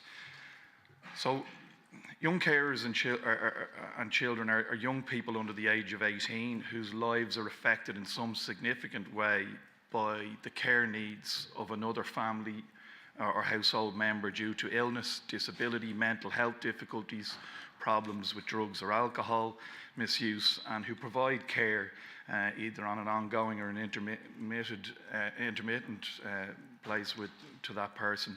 So the young adult carers are recognised as a separate and distinct group aged 18 to 24 who provide care, assistance or support to another family member on an unpaid basis. The Health Behaviour in School-Aged Children Survey estimated in 2018 that there's approximately 67,000 young carers between the ages of 10 and 17. 67,000 young carers. That was in 2018. The overall number is expected to be higher now. It's acknowledged that the experience of being a young carer can have a really profound impact on the educational outcomes, the mental health and the life opportunities of young people. Young carers report poorer emotional health and well-being outcomes and lower life satisfaction compared to their non-caring peers. More than a third of young carers have reported being bullied at school. 1 in 4 young carers have gone to school or to bed hungry because there's not enough food at home. The Department of Education, the Department of Children, Equality, Disability, Integration and Youth have no dedicated programmes to support the specific needs of young carers. There's no real recognition of the unpaid work of young carers in the social protection system. The rules covering carers allowance and other income supports, they can end up acting as a barrier for young adult careers accessing or continuing in further education, training or employment. So there's a whole heap of things that we think the government can do. It's not in the programme for government, so I'd ask people if they could just ask the government to improve the lot of young carers. Thanks. Councillor Mulligan.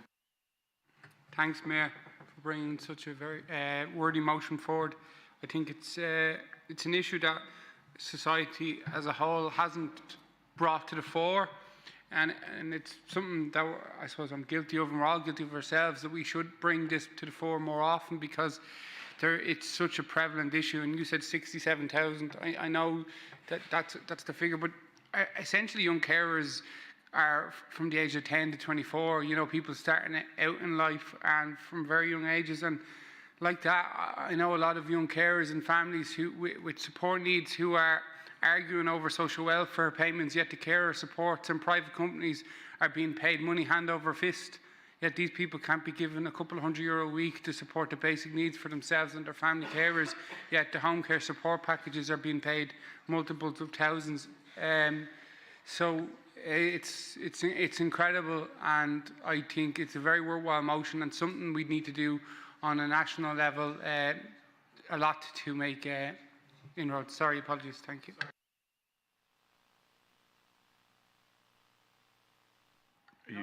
Okay, Councillor Donnelly. Thanks, Mayor, for bringing forward this motion. And I think nobody will deny in this chamber that carers have been failed in this country, and we don't give them the support they need and deserve.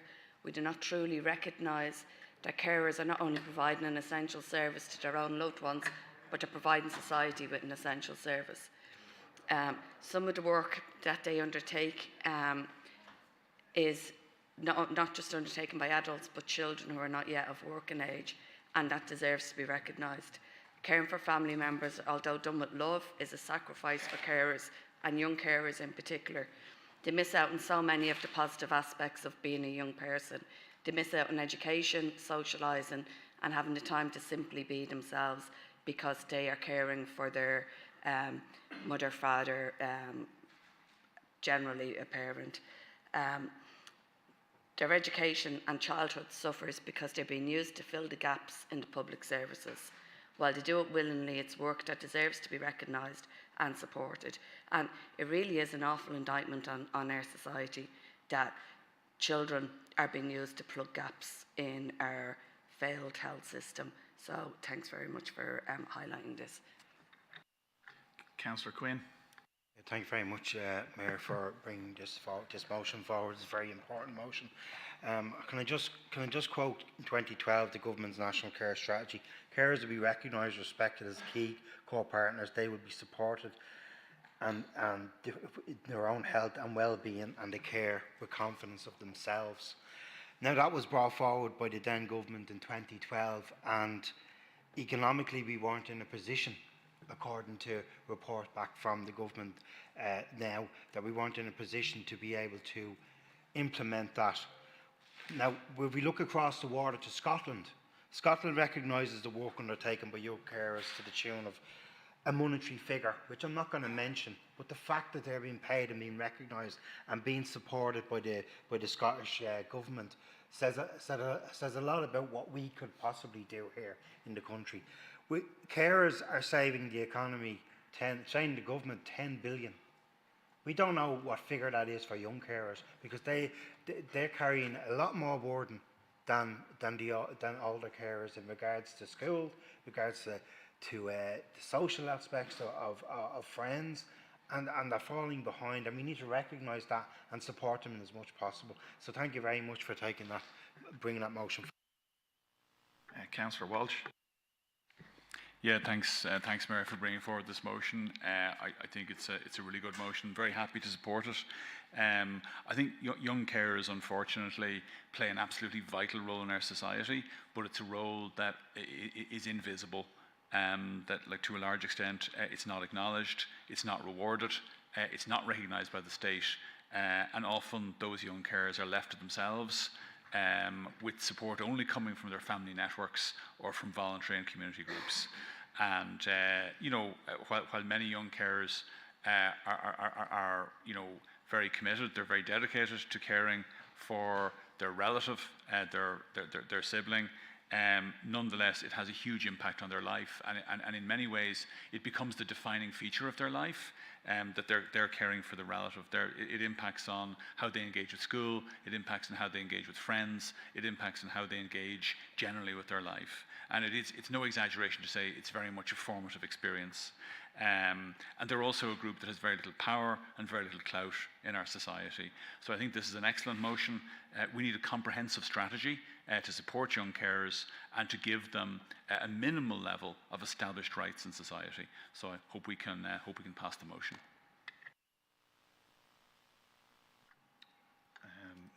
Thanks I'd like to thank everybody for all their support. I don't think I've anything else that I wish to add, so I'd ask that the motion be agreed.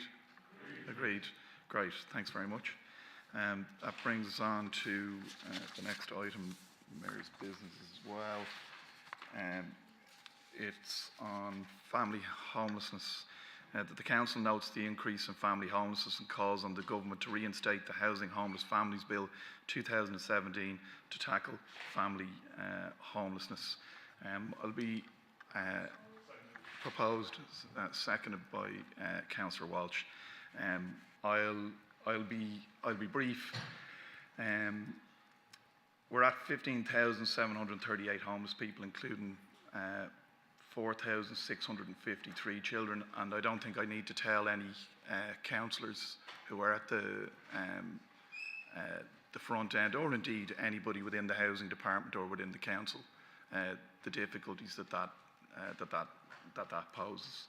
I think we're at a situation where it's become such a long-term problem. I remember it being raised when the Labour Party were in government and finishing government. We realised that the start of this problem was happening, and I don't think we would ever have imagined that it would continue particularly so bad through such an era of prosperity. There was a bill brought forward by Janice Sullivan which has been taken to a second stage during the last Dáil, but it has now not been brought forward in any way by the government. And I think it's important that I sort of let you know what the bill is. It's short. It says, where a request of accommodation or other assistance is made to a housing authority by or on behalf of a homeless person, and another person who normally resides or might reasonably be expected to reside with the homeless person is a child, the housing authority shall, when making a decision in relation to the request, including a decision about the provision of interim or urgent assistance, 1. Recognise the person concerned as a family unit, 2. Regard the best interests of the child as a paramount consideration, and 3. Have particular regard to the need by practical means to protect and assist families, including by providing them with safe accommodation in order to support and encourage 1. The effective functioning of families, and 2. The development, welfare and protection of children within a family home. And I'm aware that this is something that in many cases that councils and hopefully our council are taking into consideration and are putting forward. But I think it actually puts an emphasis on it because particularly at a formative age, anybody who's talked to children who are within emergency accommodation in particular, or who are families that are split or are in outside of places or forced to live well away from their school, the pressure and the long-term pressure.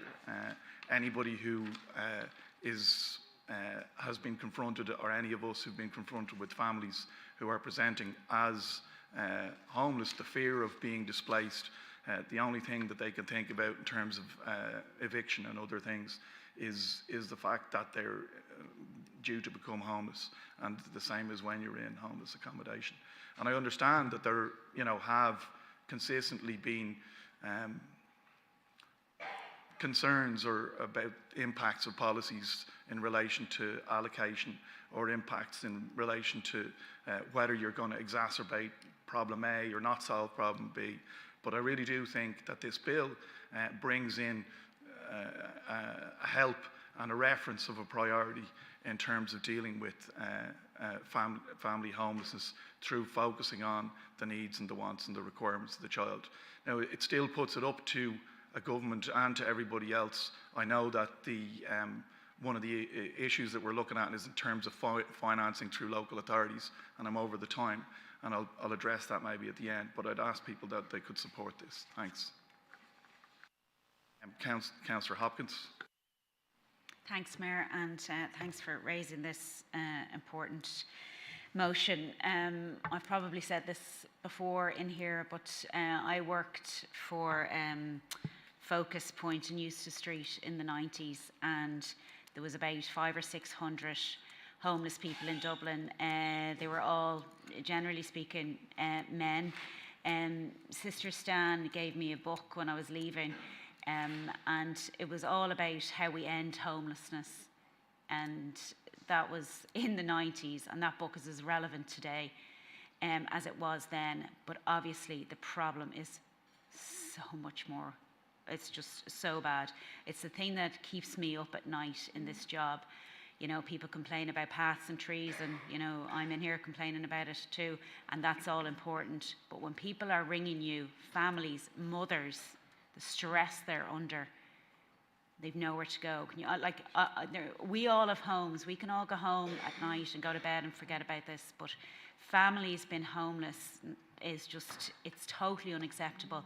We've spoken tonight about the 100,000 houses in the country being vacant. We've spoken about the fact that in 10 years we haven't been able to build 8 social homes in Howth. We're failing. So I will do anything to support initiatives that will help the 15,500 people who are homeless in this country today. Thank you. Councillor Burchell. Thanks, Mayor. Yeah, I support the motion, and any legal or other measures, you know, legislative or other measures to address the crisis. But really, we're swimming against the tide here. We're swimming against the prevailing ideology, which is the commodification of housing, done quite deliberately. You know, the symptoms are all around us. The family, childhood homelessness, deeply traumatic, damaging, lifetime damage done to children. Single person homelessness, as Councillor Hopkins raised. Hidden homelessness, you know, the tens of thousands couch surfing. Adult children homelessness, trapped in their childhood bedrooms. You know, this is social carnage, really. And it was quite a conscious decision made by our political establishment to commodify housing. We've had an influx of vulture funds, landlords. We've created a landlord culture, really. And the damage done to our society at large is immeasurable. Nothing works if you haven't got that foundation in place, which is people have a secure place to live. Our political establishment copied bigger capitalist economies, namely Britain and America, in their commodification of housing, and we've exactly the same problems. And we're going down the same road as they are. And I would ask them to look across the Atlantic now to see where American capitalism is going with the orange buffoon in charge over there. This is where we're heading. This is the model we've adopted. Free market capitalism, profit taking precedence over everything else, and it'll undermine our society completely until we change direction. Thanks. Councillor Quinn. Any measure, and I very much welcome this, any measure that we can do here to positively impact the housing situation, I will support and my party will support. Look, there's so many disparate angles on this, but you know, one of the things that come across my desk is, notwithstanding families being moved from the town that I live in, or the towns across North Fingal into the city centre and trying to get their kids to school in the morning. I mean, this is a calamity. This is a disgrace. It's a blight on our society. But one of the other issues is that you have breakups of families due to homelessness because of the stress that they're under. And then with that, the father or the mother find themselves also homeless, and they're trying to find somewhere where they can live to have access to their children, so it can help their children's mental health and it can help their mental health. So look, any measures, anything whatsoever that can positively impact this, I very much support. Thank you very much. Councillor Quinlan. Yeah, thank you, sir. Thanks for the motion. It's a good motion. I will be supporting it in principle. But I'd just like to draw the Chamber's attention to a report that was published by Owen Riley. It's in estate agents. They deal in the letting and selling of properties. There was an article written today. It was published on extra.ie. It was talking about the price of property and stuff like this. And I'd just like to address that. So, while this council is right to note the rise in family homelessness, any serious conversation about tackling the crisis must begin with an honest assessment of the root causes. Something most elected officials consistently avoid. The housing crisis in Dublin is not just a matter of policy neglect, it's been exacerbated by an unsustainable demand, driven in large part by record immigration levels that no one in central government is willing to acknowledge. Recent data from leading estate agents shows that Dublin properties are now selling for an average of nearly €40,000 above their asking price, with 80% of the homes selling above their listed price. Apartments are being snapped up in under 8 weeks. Owner-occupiers, many of them first-time buyers, are being pushed to the limits. And for families on lower or average incomes, buying a home is becoming a fantasy. At the same time, the rental market is even more extreme, with average monthly rents approaching €3,000 and high-end units renting for as much as €11,000. Professionals in tech can compete. Irish tenants, or professionals in tech can compete. Irish tenants now make up for just 31% of renters. The rest are mostly Europeans and Asians, often with significantly higher incomes than average Irish families. The result is basically that Irish families, particularly those relying on public supports or average wages, are being priced out of both owning and renting. Yet instead of addressing the pressures caused by mass immigration, government officials continue to deflect responsibility. Time. Thanks, Councillor Quinlan. Councillor Walsh.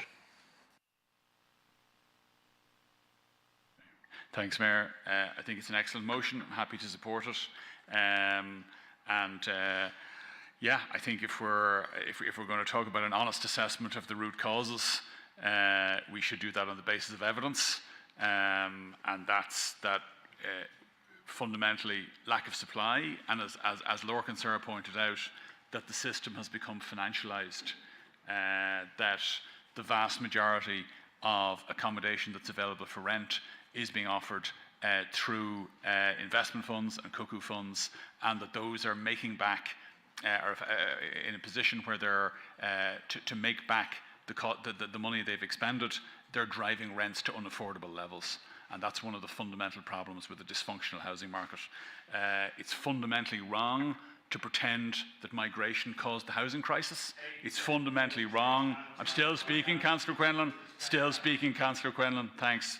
Yeah, fundamentally wrong and inaccurate, and an argument that's riddled with inaccuracies. So let's have an honest, if we're having an honest assessment, let's have an honest assessment. Let it be based on evidence. Let's listen to academic evidence, and let's not bring nonsense into the chamber. And I now return to your excellent motion, Mayor, which was based on the private member's bill brought forward by Deputy O'Sullivan. I think we have to recognise that family homelessness is a scourge.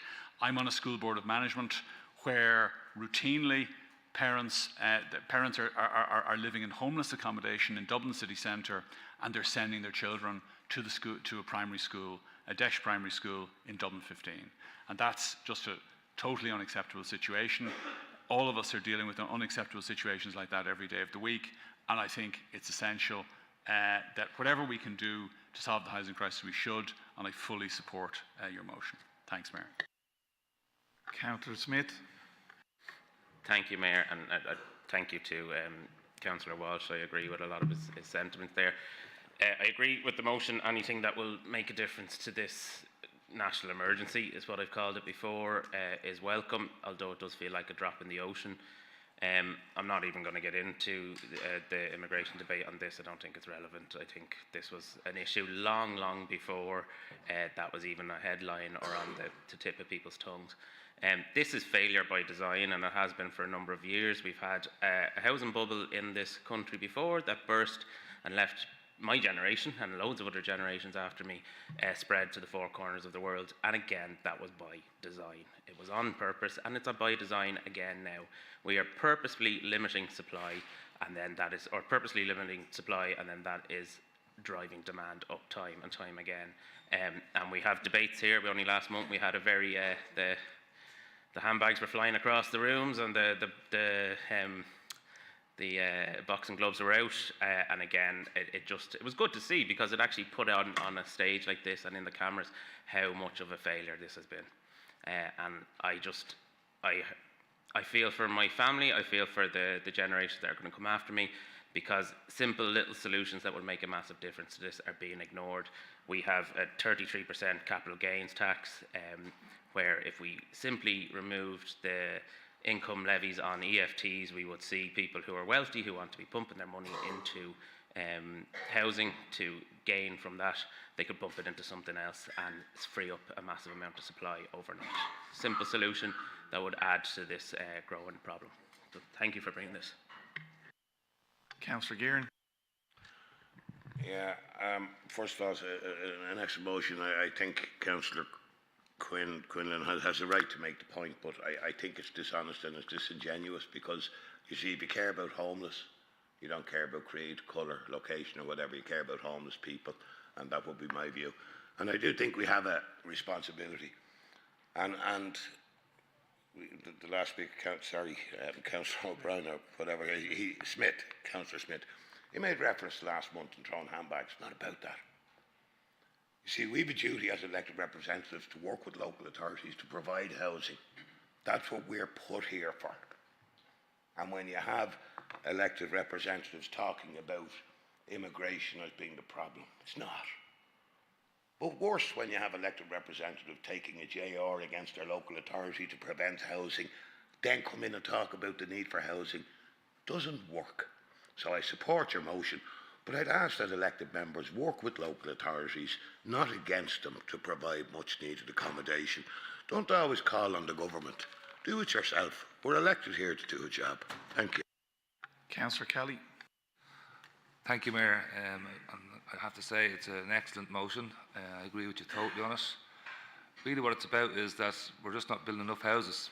That's what it comes down to, really. And I encourage that we can and get it right down the line. And I also would like to encourage you, Mayor, if you can speak to your counterparts and other councils and maybe get the same from them to support it too. And for them, for the members of that council, the other councils, to put something like this together as well and look for support on it as well. Thank you. Thanks. There's no more speakers there. I mean, sorry. Councillor Mulligan. I did want to come in. I was just reading the article from extra.ie, and not that I wanted to speak on it, but I hate when claims and articles are written and quoted in. And listen, we can blame newspapers and others for printing media that isn't substantiated and that is very biased, but we're all guilty of echo chambers online, so I won't hold that against people. But in terms of your actual motion, I read the bill only when you put it up by Janice Sullivan, and you quoted it as well. I think it's an excellent motion, and I think it should be fully supported. And just to note that on other commentators' points about some illusion that the housing market is one-dimensional and that people are coming in taking it over, or that this isn't a crisis created by economic and policy for decades, isn't the case. And, you know, as an Irish, white Irish person who make up the highest immigrant population across the world per capita, bar none, the white Irish population is the highest immigrant population across the world. As someone who was only recently in the United States, we make up a huge proportion across the world. And actually, if you look at the statistics of those seeking asylum and immigrants in this country, the majority of them, if not 95% of them, are all working in low-paid jobs in society, contributing and living in oversubscribed accommodation that is inappropriate for their needs. And we should actually be helping them more, because some of the living conditions these people are forced into because of the soaring house prices in society is an absolute disgrace, because these are human beings with the same blood in their veins as me or you. And if I go to hospital and need a blood transfusion in the morning, be it a blood from anyone with any culture, creed or norms or values, doesn't matter where it is, what country in the world I'm in, I'm getting human blood from a human person. And we need to start treating people as humans with dignity and respect. irrespective of their cultural norms or values, as long as they live and breathe and add to the society that we live in. Thank you. I'm sure there's something in standing orders about not applauding somebody else, but sure, there you go.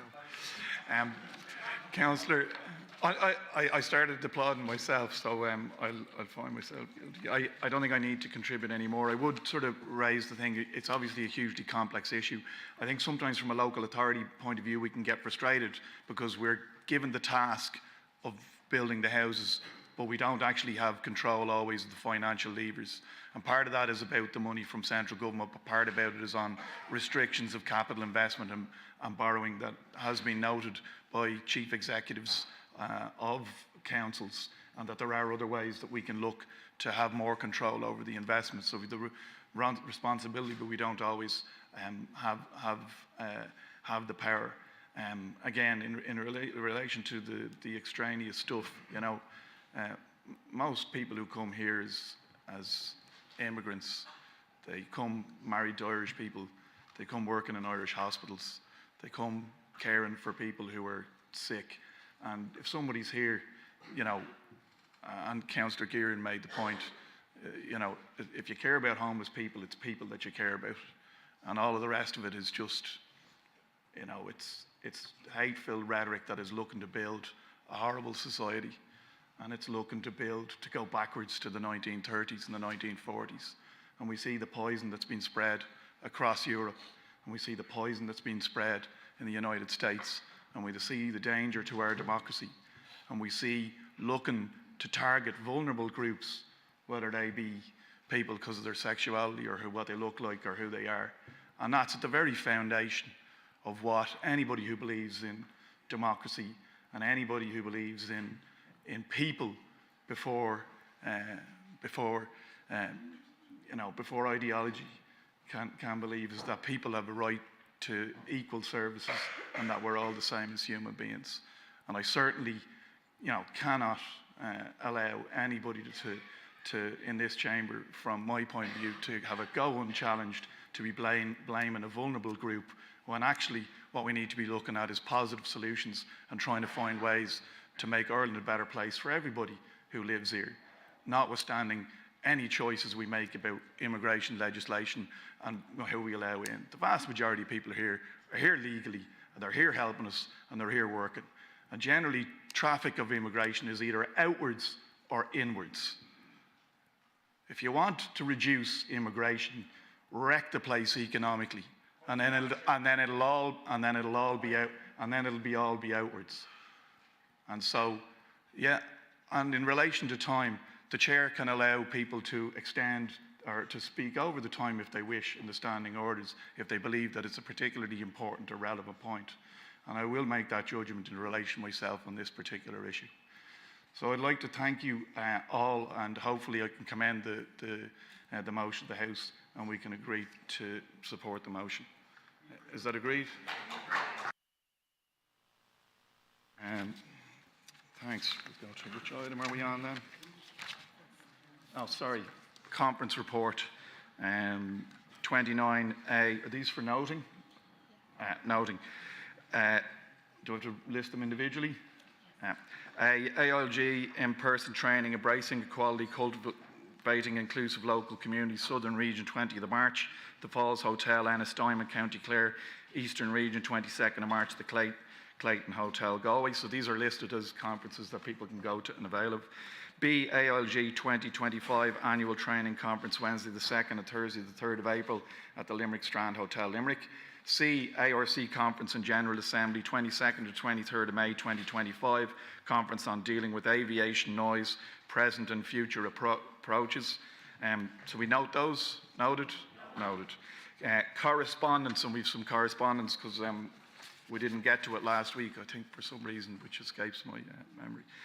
But item A, letter from Limerick City Council dated 6th of February 2025, re-financial support purchase of generators. B, letter from Limerick City and Council dated 7th of February 2025, recent weather events additional funding. C, letter from Limerick City Council dated 7th of February, recent weather events. Letter from D, letter from Sligo County Council dated 11th of February 2025, carbon taxes. E, letter from Sligo County Council dated 11th February 2025, electricity costs. F, letter from Sligo County Council dated 11th of February 2025, tenant in situ scheme. G, letter from Sligo County Council dated 11th February 2025, re-eviction ban. If you need some time, now would be a good time to take it. H, letter from Sligo County Council dated 11th February 2025, fixed penalty fine e-liquids, vape pips or nicotine-containing products. I, letter from Councillor Seamus McGrattan, Chairperson, Finance SPC, Dublin City Council, dated 11th of February 2025, item 52, Councillor Jayton Humphreys, transient visitor tax. J, letter from South County Dublin County Council dated 13th of February 2025, fossil fuel non-proliferation treaty. K, letter from Roscommon County Council dated 17th of February 2025, landowners incentive trees. L, letter from Roscommon County Council dated 17th of February 2025, government phone network access. M, letter from Roscommon County Council dated 17th of February 2025, re-exam time learning difficulties. N, letter from Roscommon County Council dated 17th of February 2025, power lines and forestry. O, letter from An Garda Síochána Ballymun dated 19th of February 2025, item 38. Councillor J.K. Honorera, increasing the number of incidents involving scramblers and scooters, December 2024 Councillor meeting. P, acknowledgement received from the Office of the Taoiseach and Minister for Foreign Affairs and Trade, Mr. Simon Harris, dated 24th of February, item 43, Councillor Brian McDonough, Occupied Territories Bill. Q, acknowledgement received from the Office of the Taoiseach and Minister for Foreign Affairs and Trade, Simon Harris, TD, dated 24th of February, item 44, Councillor Paul Mulvill, Occupied Territories Bill, or letter from Interim Chief Executive National Transport Authority, dated 27th of February 2025, item 40, Councillor Tony Murphy, Bus Shelters, December Council meeting. S, letter from Donegal County Council, dated 27th of February 2025, control of dogs in public spaces. T, letter from Sligo County Council, dated 4th of March 2025, prohibiting the use of counselling and therapy notes. U, letter from Sligo County Council, dated 4th of March 2025, child places in local primary and secondary schools. V, email from Meath County Council, dated 6th of March 2025, PLF, adoption of variation number 3 to the Meath County Development Plan 21 to 27 as varied. W, letter from Clare County Council dated 10th of March 2025, refunding for early years educators. X, email on behalf of Chief Superintendent Ballymun Division dated 18th of March 2025, item 42, Councillor DJ Kelly, report on antisocial behaviour in the Fingal December County meeting. Noted.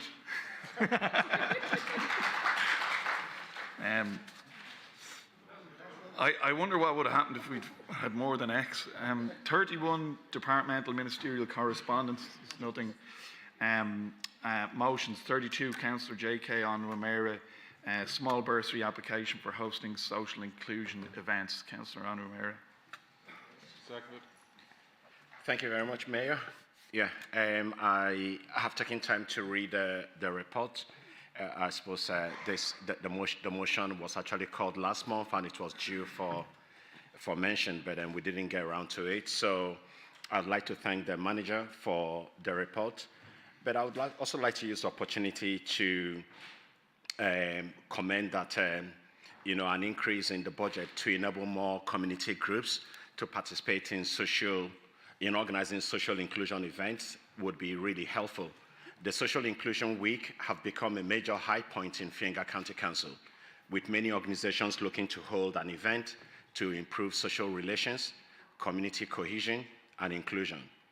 Referencing some of the debates we have had here in the chamber, especially the immediate past debate on homelessness and housing, which you rightly raised, Mayor, I suppose it's very important for us to see the need for us to challenge racism and intolerance, especially in our county. And I'm sure my colleagues would agree that €250 is hardly sufficient to organize a meaningful event, considering the cost of renting space, paying for consultants and performers, transportation and other essential logistics for worthwhile event. I'm also aware that not many organizations would like to seek financial support to organize their event. However, I believe that increasing the amount to 500 would enable more community groups such as disability, heritage, environment, youth, seniors, sports, art and integration groups to organize their programs, which would obviously go a long way in fostering inclusion. As such, I would like to appeal to members to support the motion for an increase in the budget for 2026.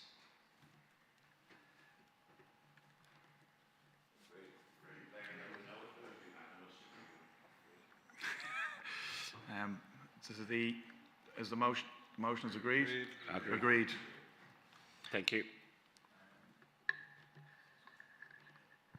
And we can remind people of that at budget time and various other times. Item 33, Councillor Kelly. Are you proposed, Councillor Kelly? Yeah. Yeah, proposed. Second. Thanks, Mayor, and thanks to Mr. Carroll for the report. If I may ask somebody to read the report out for me, please. Thank you.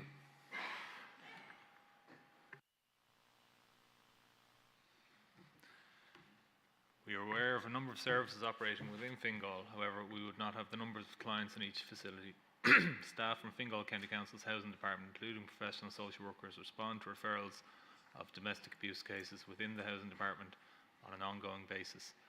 This work involves case management, liaison with appropriate specialist services, making referrals, providing immediate support, and ensuring the immediate safety of clients is ensured, particularly vulnerable clients. In addition to cases made known to the social workers by housing support, estate management and homeless teams, referrals are received from domestic abuse agencies, safeguarding teams, GPs, Gardaí, and from individuals experiencing abuse. The social workers regularly support victims of domestic abuse to self-refer to services in the area such as SONUS, EVNUS and Women's Aid in particular, so that they can avail of risk assessments to ensure that their practical and emotional support needs are met in a holistic manner, while the Fingal County Council social worker maintains focus on the housing aspect of the case. Current records indicate that at least 1 in 10 of the contacts received by the social work team relate to domestic abuse, and that 12.5% of cases open to the team involve an element of domestic abuse. EVNUS is a Dublin-based refuge and support service for women and children who are victims and survivors of domestic abuse and coercive control. Fingal County Council's housing and architects teams are supporting EVNUS to develop a new refuge for victims of domestic violence in North Fingal. A property has been acquired, the scheme is currently being designed, and the planning process will commence shortly. Fingal County Council also met in recent weeks with representatives of SONUS with a view to exploring how we can work together to support the organisation through the various housing support schemes such as CAS that are available. Sir Kelly. Thanks, Mayor. Thanks, Mr. Carroll, for reading the report out. It's a good report, but I just have a few little questions, if I may. First of all, this was brought up in the council back in 2022 by a previous councillor who was here and called for more information and to call for a refuge centre to be put into Swords.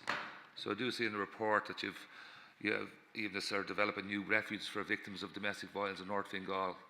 Can I just ask you, when is that property going to happen, or when is it you've acquired it already, and whereabouts in Fingal is it, and when will we be finished? It seems to be going on a long time because it was called nearly 3 years ago and hasn't really progressed since then, really. And also, if I may as well, if I can meet somebody from the social department there, the social workers there, someone there, just to get an understanding better of the business, of the business in itself. Because I've been approached by a few people in the profession, and I'm sort of a bit lost how to answer questions and so on.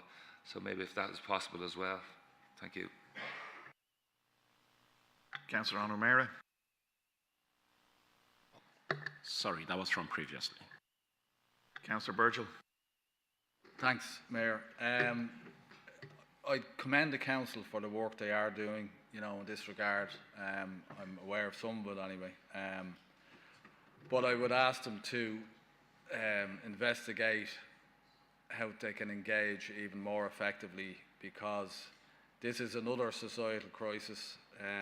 The World Health Organization recognises gender-based violence as the greatest threat to the health of women and girls worldwide. In Ireland, 52% of women have experienced sexual violence as a child or an adult, and in 2024 the Gardaí responded to 65,000 domestic abuse incidents, and that's the tip of the iceberg, really. So, Sonas was mentioned in the reply there. I know Fingal are working with them. Specifically, they're asking for increased maintenance payments for their apartments because there's such a turnaround. 500 per annum, I don't think is, they don't think it's realistic. And then there's the provision of safe houses. There's none in the county.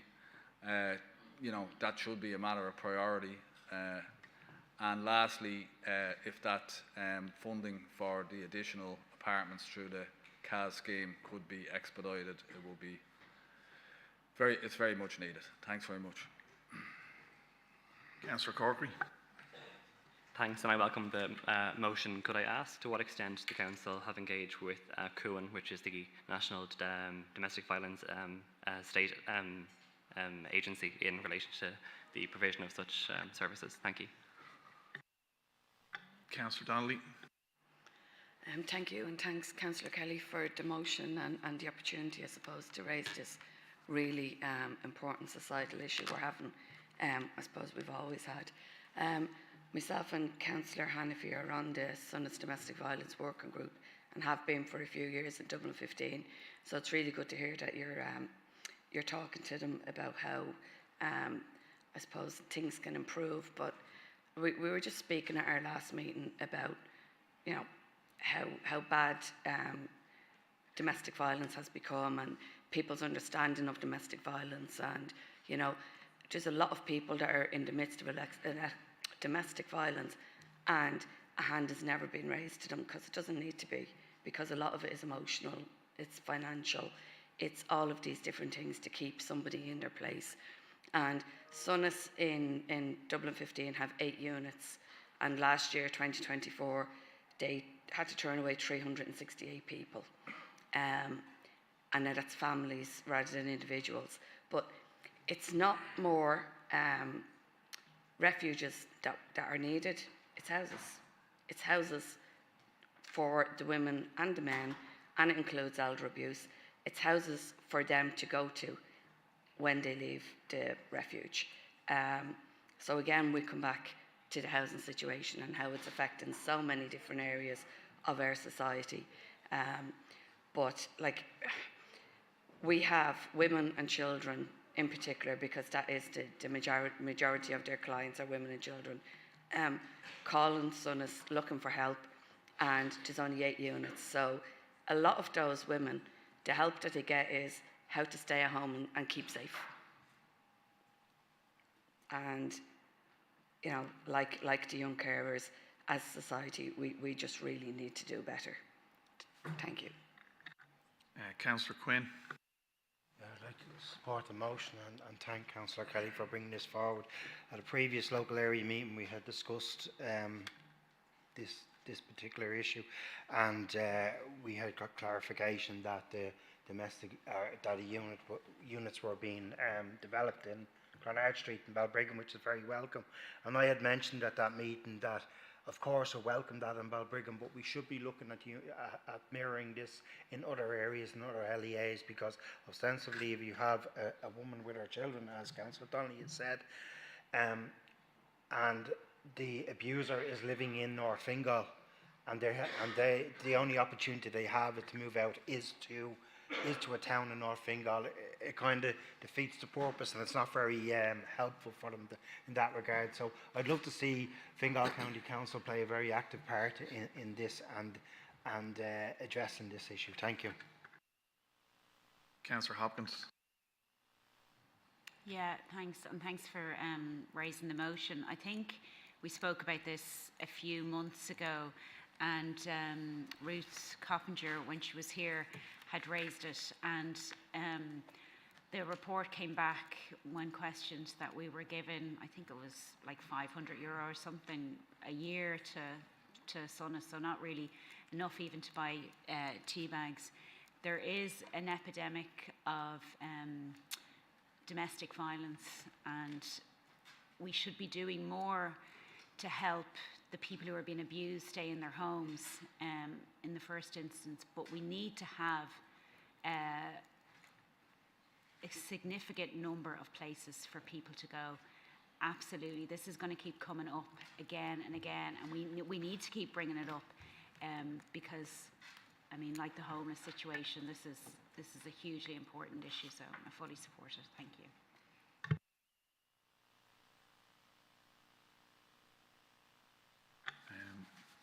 Councillor Kelly. Yes, as I said, listen, thanks for the report. I think thanks for the support of the councillors here today as well. It is a huge concern for the community all over Ireland, not just in Fingal. And I hope we can improve in every way we can to make it better and improve. But thanks for the report.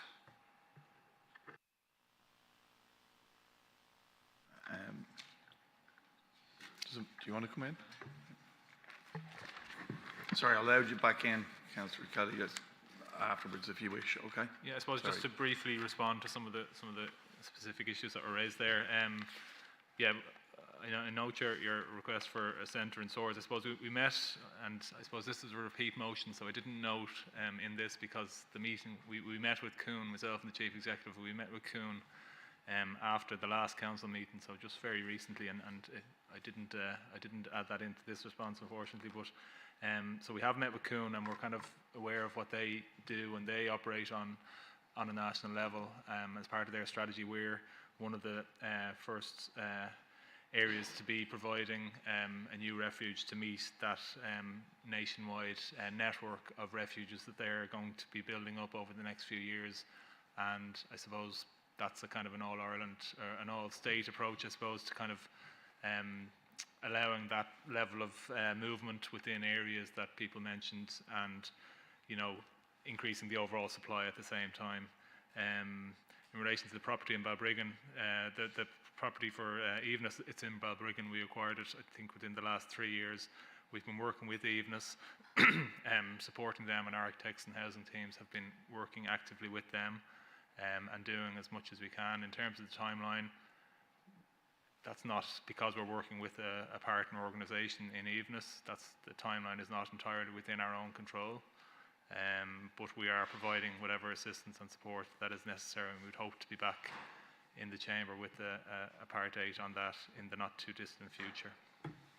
In relation to meeting with social workers, I suppose our housing and social work teams, like, they are at the coalface in this, and they could probably, you know, they are the real experts in this.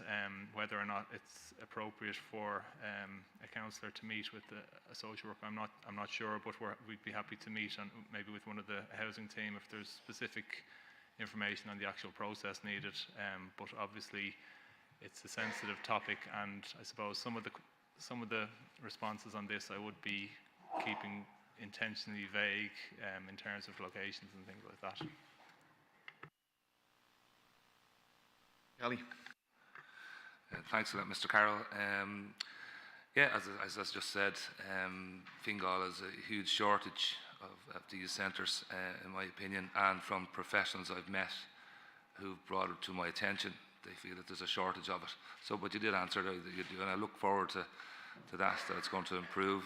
And regards meeting your housing team and so on, I just wanted to get a little bit of understanding of it, that's all, so I can relate to people who contact me in regards to this, that's all.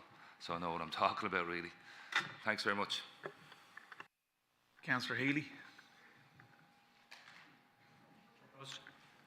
Seconded Councillor Humphreys.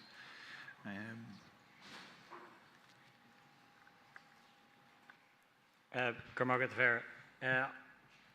Do you want to have the report read, or will I speak? Well, yeah, maybe we'll have it read, please, Chair.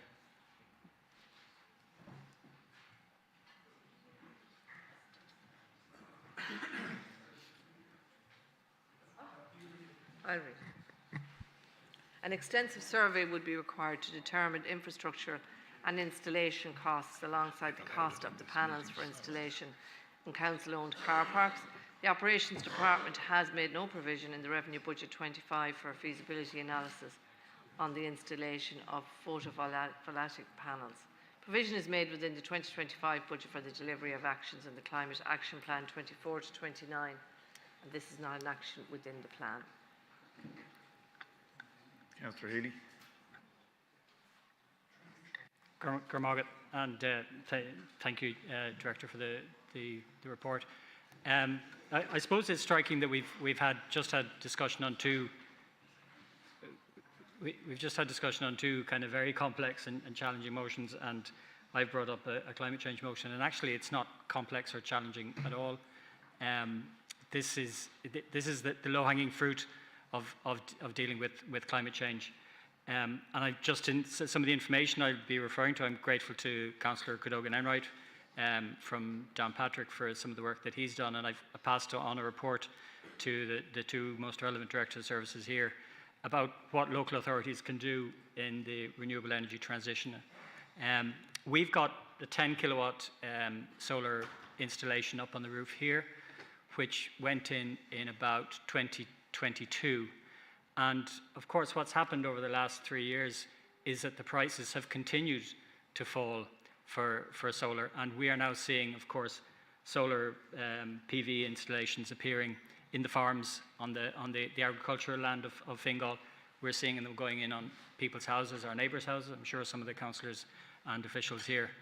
And what local authorities are doing in many countries, and the instance of Northumberland really kind of jumps out, where they've used an 800 kilowatt, so 80 times the size of what we've got on the roof here, an array as a shelter for their car park, or their council car park. So, like, I'm very grateful for the information on the 5,000 spaces, which I got from a question, and it was very good details presented back last year. But of course, we don't really need an extensive survey. Some of them are under trees. You don't start there. But some of them are really obvious, and the Seatown car park is really obvious, 212 spaces. And I think that's one that we should start looking at really quickly. We've no real reason to hold back on this. It's not a large budget to go and do this survey. But if it really isn't provided for this year, it's not possible, then I would expect that we will provide for it in next year's budget. But, you know, I would hope that we might even get going this year. Cormagat. Councillor O'Leary. Yeah, just very briefly, this is commonplace in France.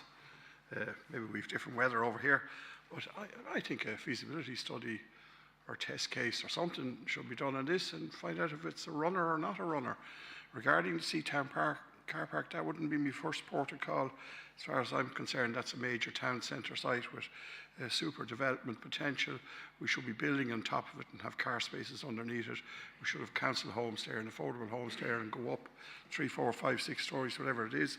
So I wouldn't be putting solar panels there. But I don't know where to put them. Like, would you like them in Skerries Mills car park? Question mark, I don't know. Would you like them in Red Island car park? I don't know. But I think we should do a feasibility study, and I'd be supporting the motion to get some facts on it. Thank you.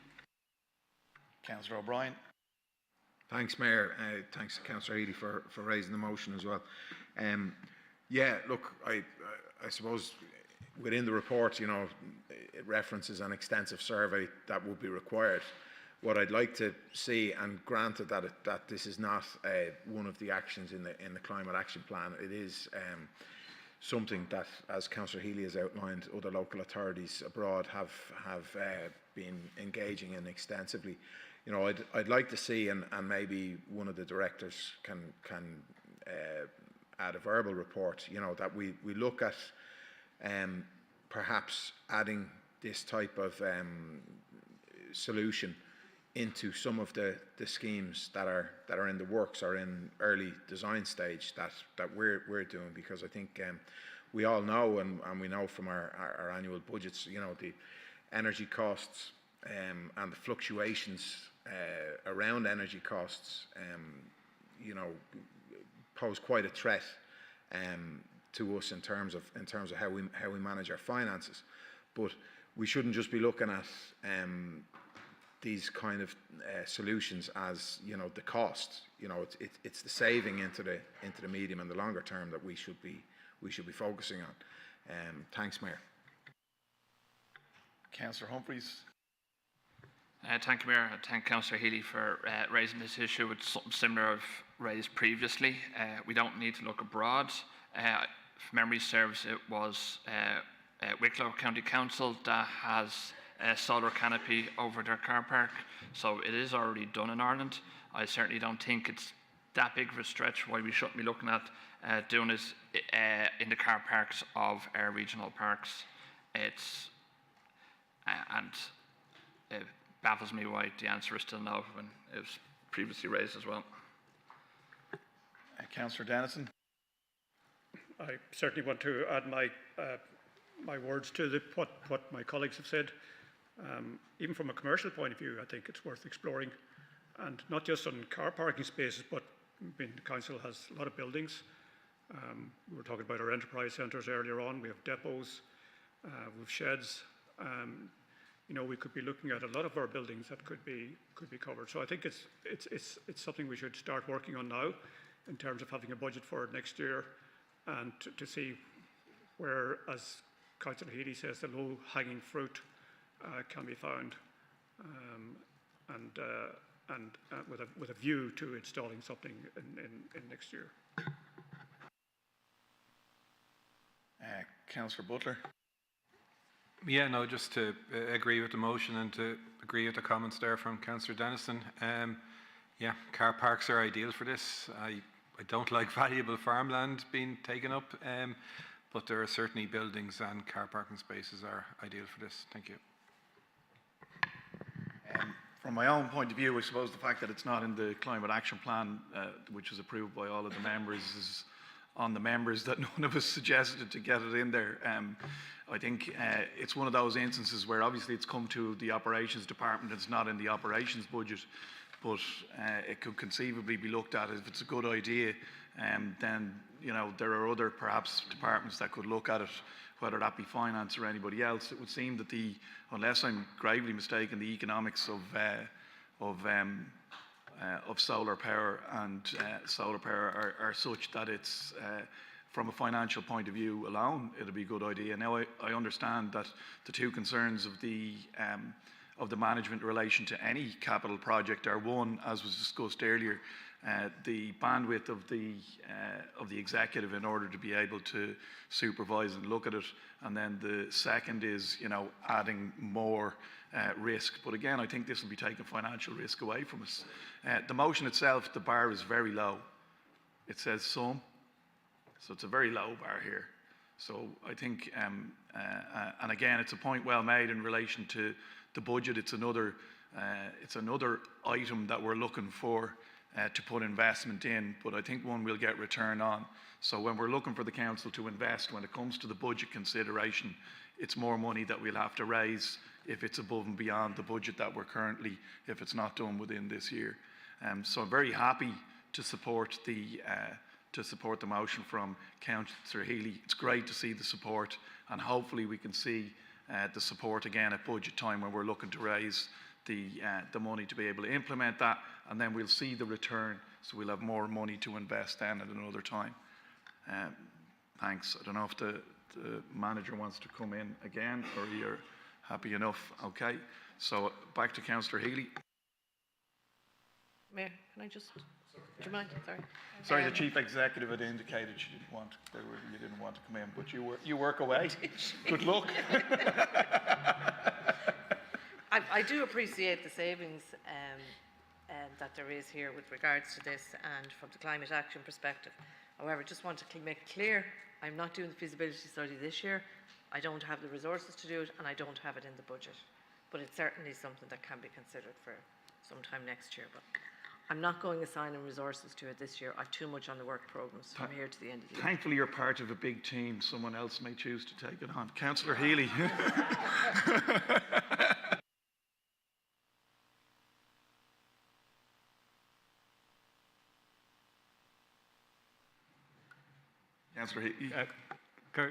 Cormac is there, and thanks for the other councillors for the support. The sooner we can find the available capacity to do the work, the better. And so I suppose if any opportunity does arise, because something else is put on hold or something happens this year, then that would be great. If not, then I hope that we'll see it in next year's budget and carried out. Cormagat. Motion agreed? Right. Item 35, Councillor Butler, Fingal Greener Community Awards. Seconded, Councillor O'Meara.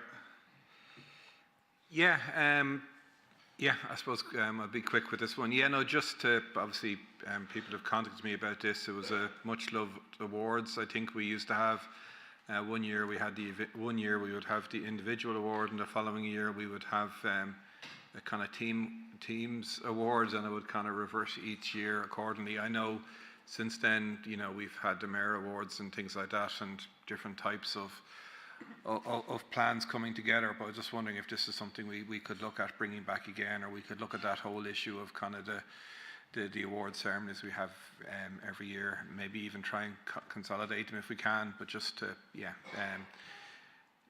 this community awards was really successful. You know, it brought out the best in loads of different communities and good spirit, and it'd be great to accommodate it again in the future if we could. Thank you. Councillor Shubland.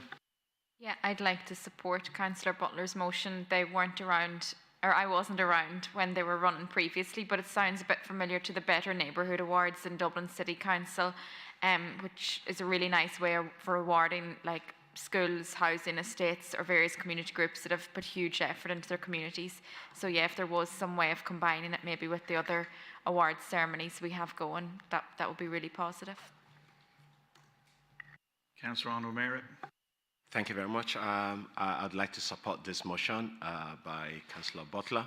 At a time when biodiversity and climate change and the need for our environment to be cleaner and more sustainable, you know, I mean, you couldn't go wrong with this motion, and I think reintroducing it would be a good way of, you know, re-equipping our schools, young people, communities, you know, so that they get a better understanding and appreciation of why we need to have greener communities. And I think that the award would be a welcome one. Well done.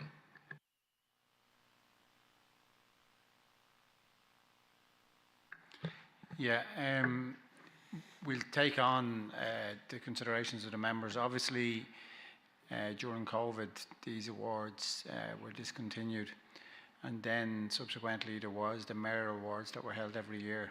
Now, last year's Mayor Awards, if I'm correct, were focused around tidy towns and groups, community groups, but we've no problem having a look at this in relation to 2026, because there is a lot of work involved in it, and there's judging of gardens and judging of towns and villages and different things like that. So we look at it in the context of 2026. And they're usually held in the September of each year, so that's something we'd look at in that context. Notwithstanding that, the mayor in next year may have a different view on this. He may want the mayoral awards, so we'll take that into consideration as well. Or she, sorry, excuse me.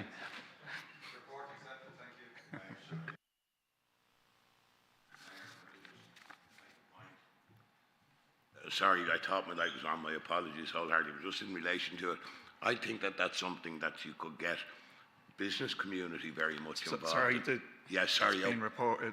Sorry, Councillor Gearin. 36, Councillor. Am I on the right one? I am. Councillor Corkery. We do.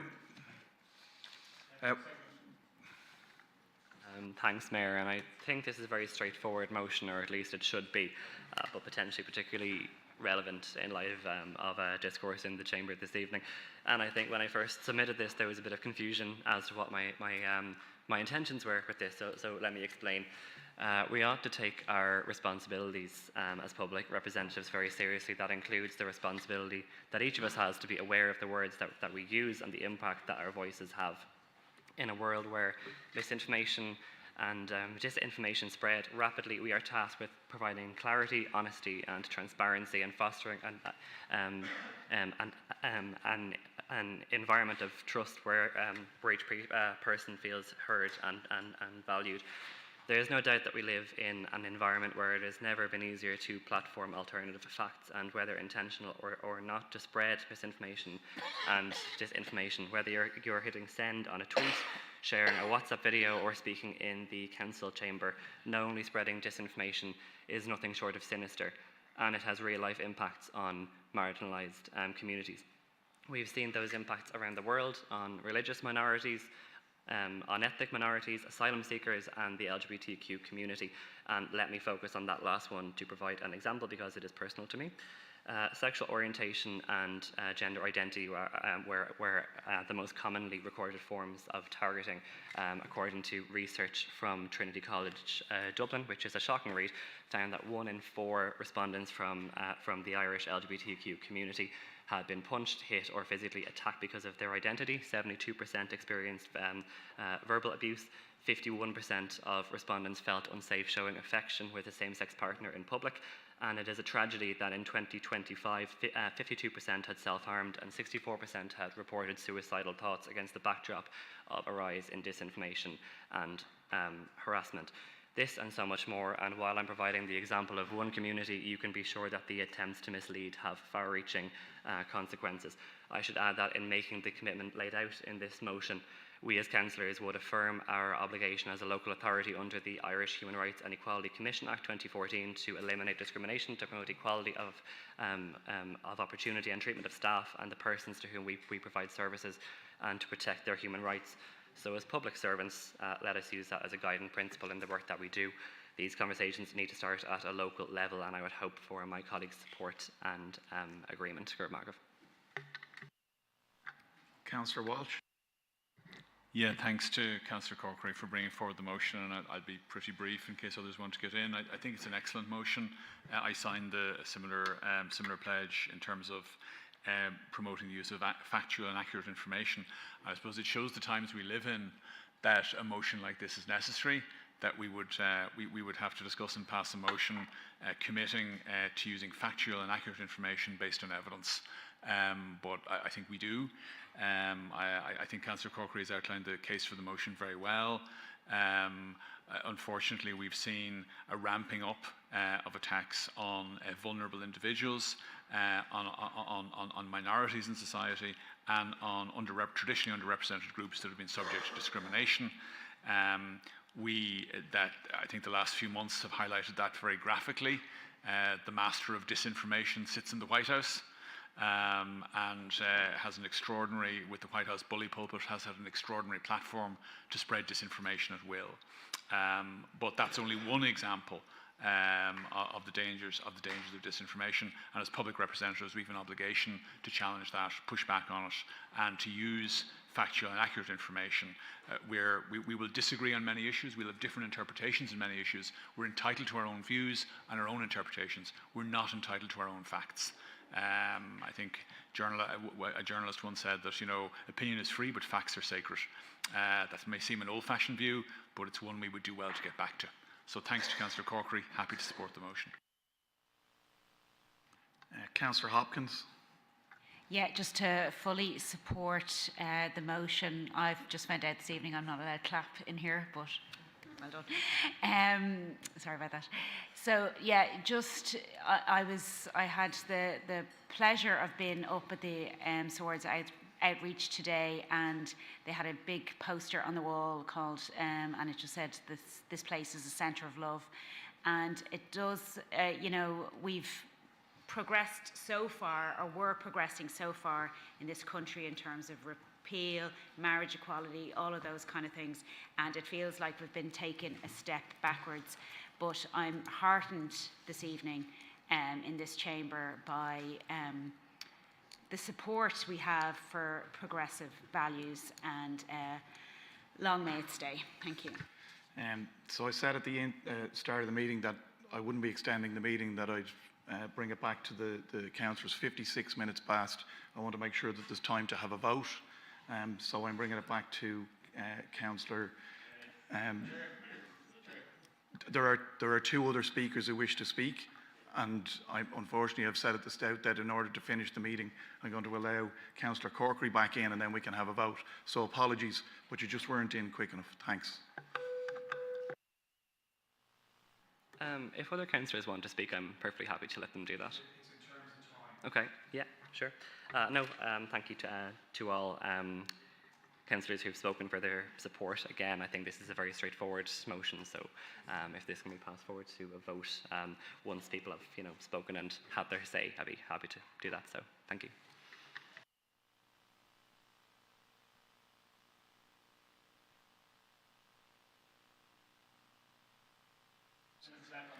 I need 2 minutes. I need 2 minutes for the row. Sorry, there was 3 speakers in there. Sorry, there's 3 speakers in. I'm not extending the meeting, as I've said. I'm going to go. I'm going to go.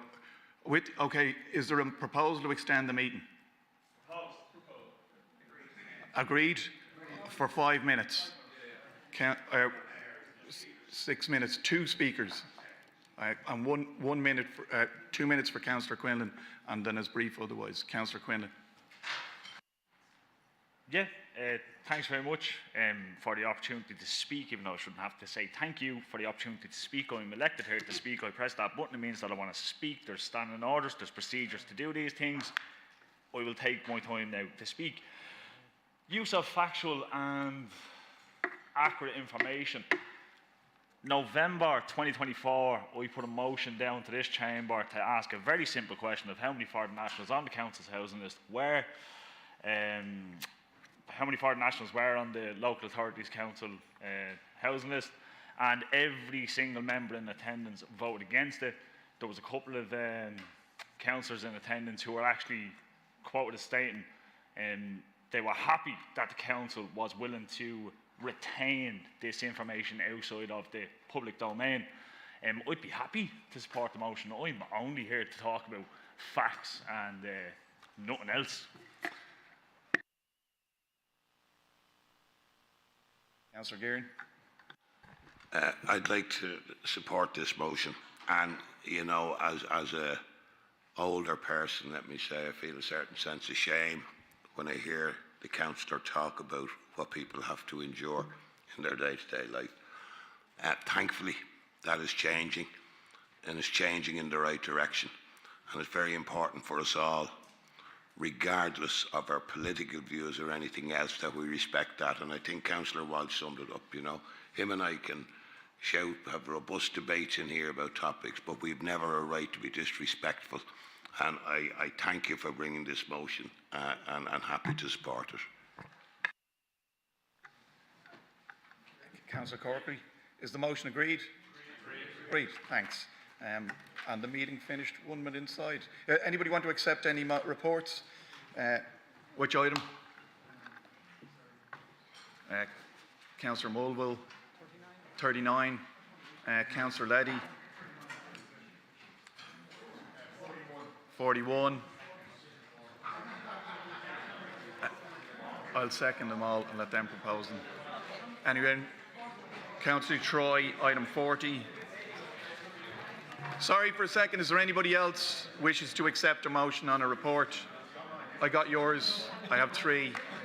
Okay. Thanks very much, everyone. Thank you.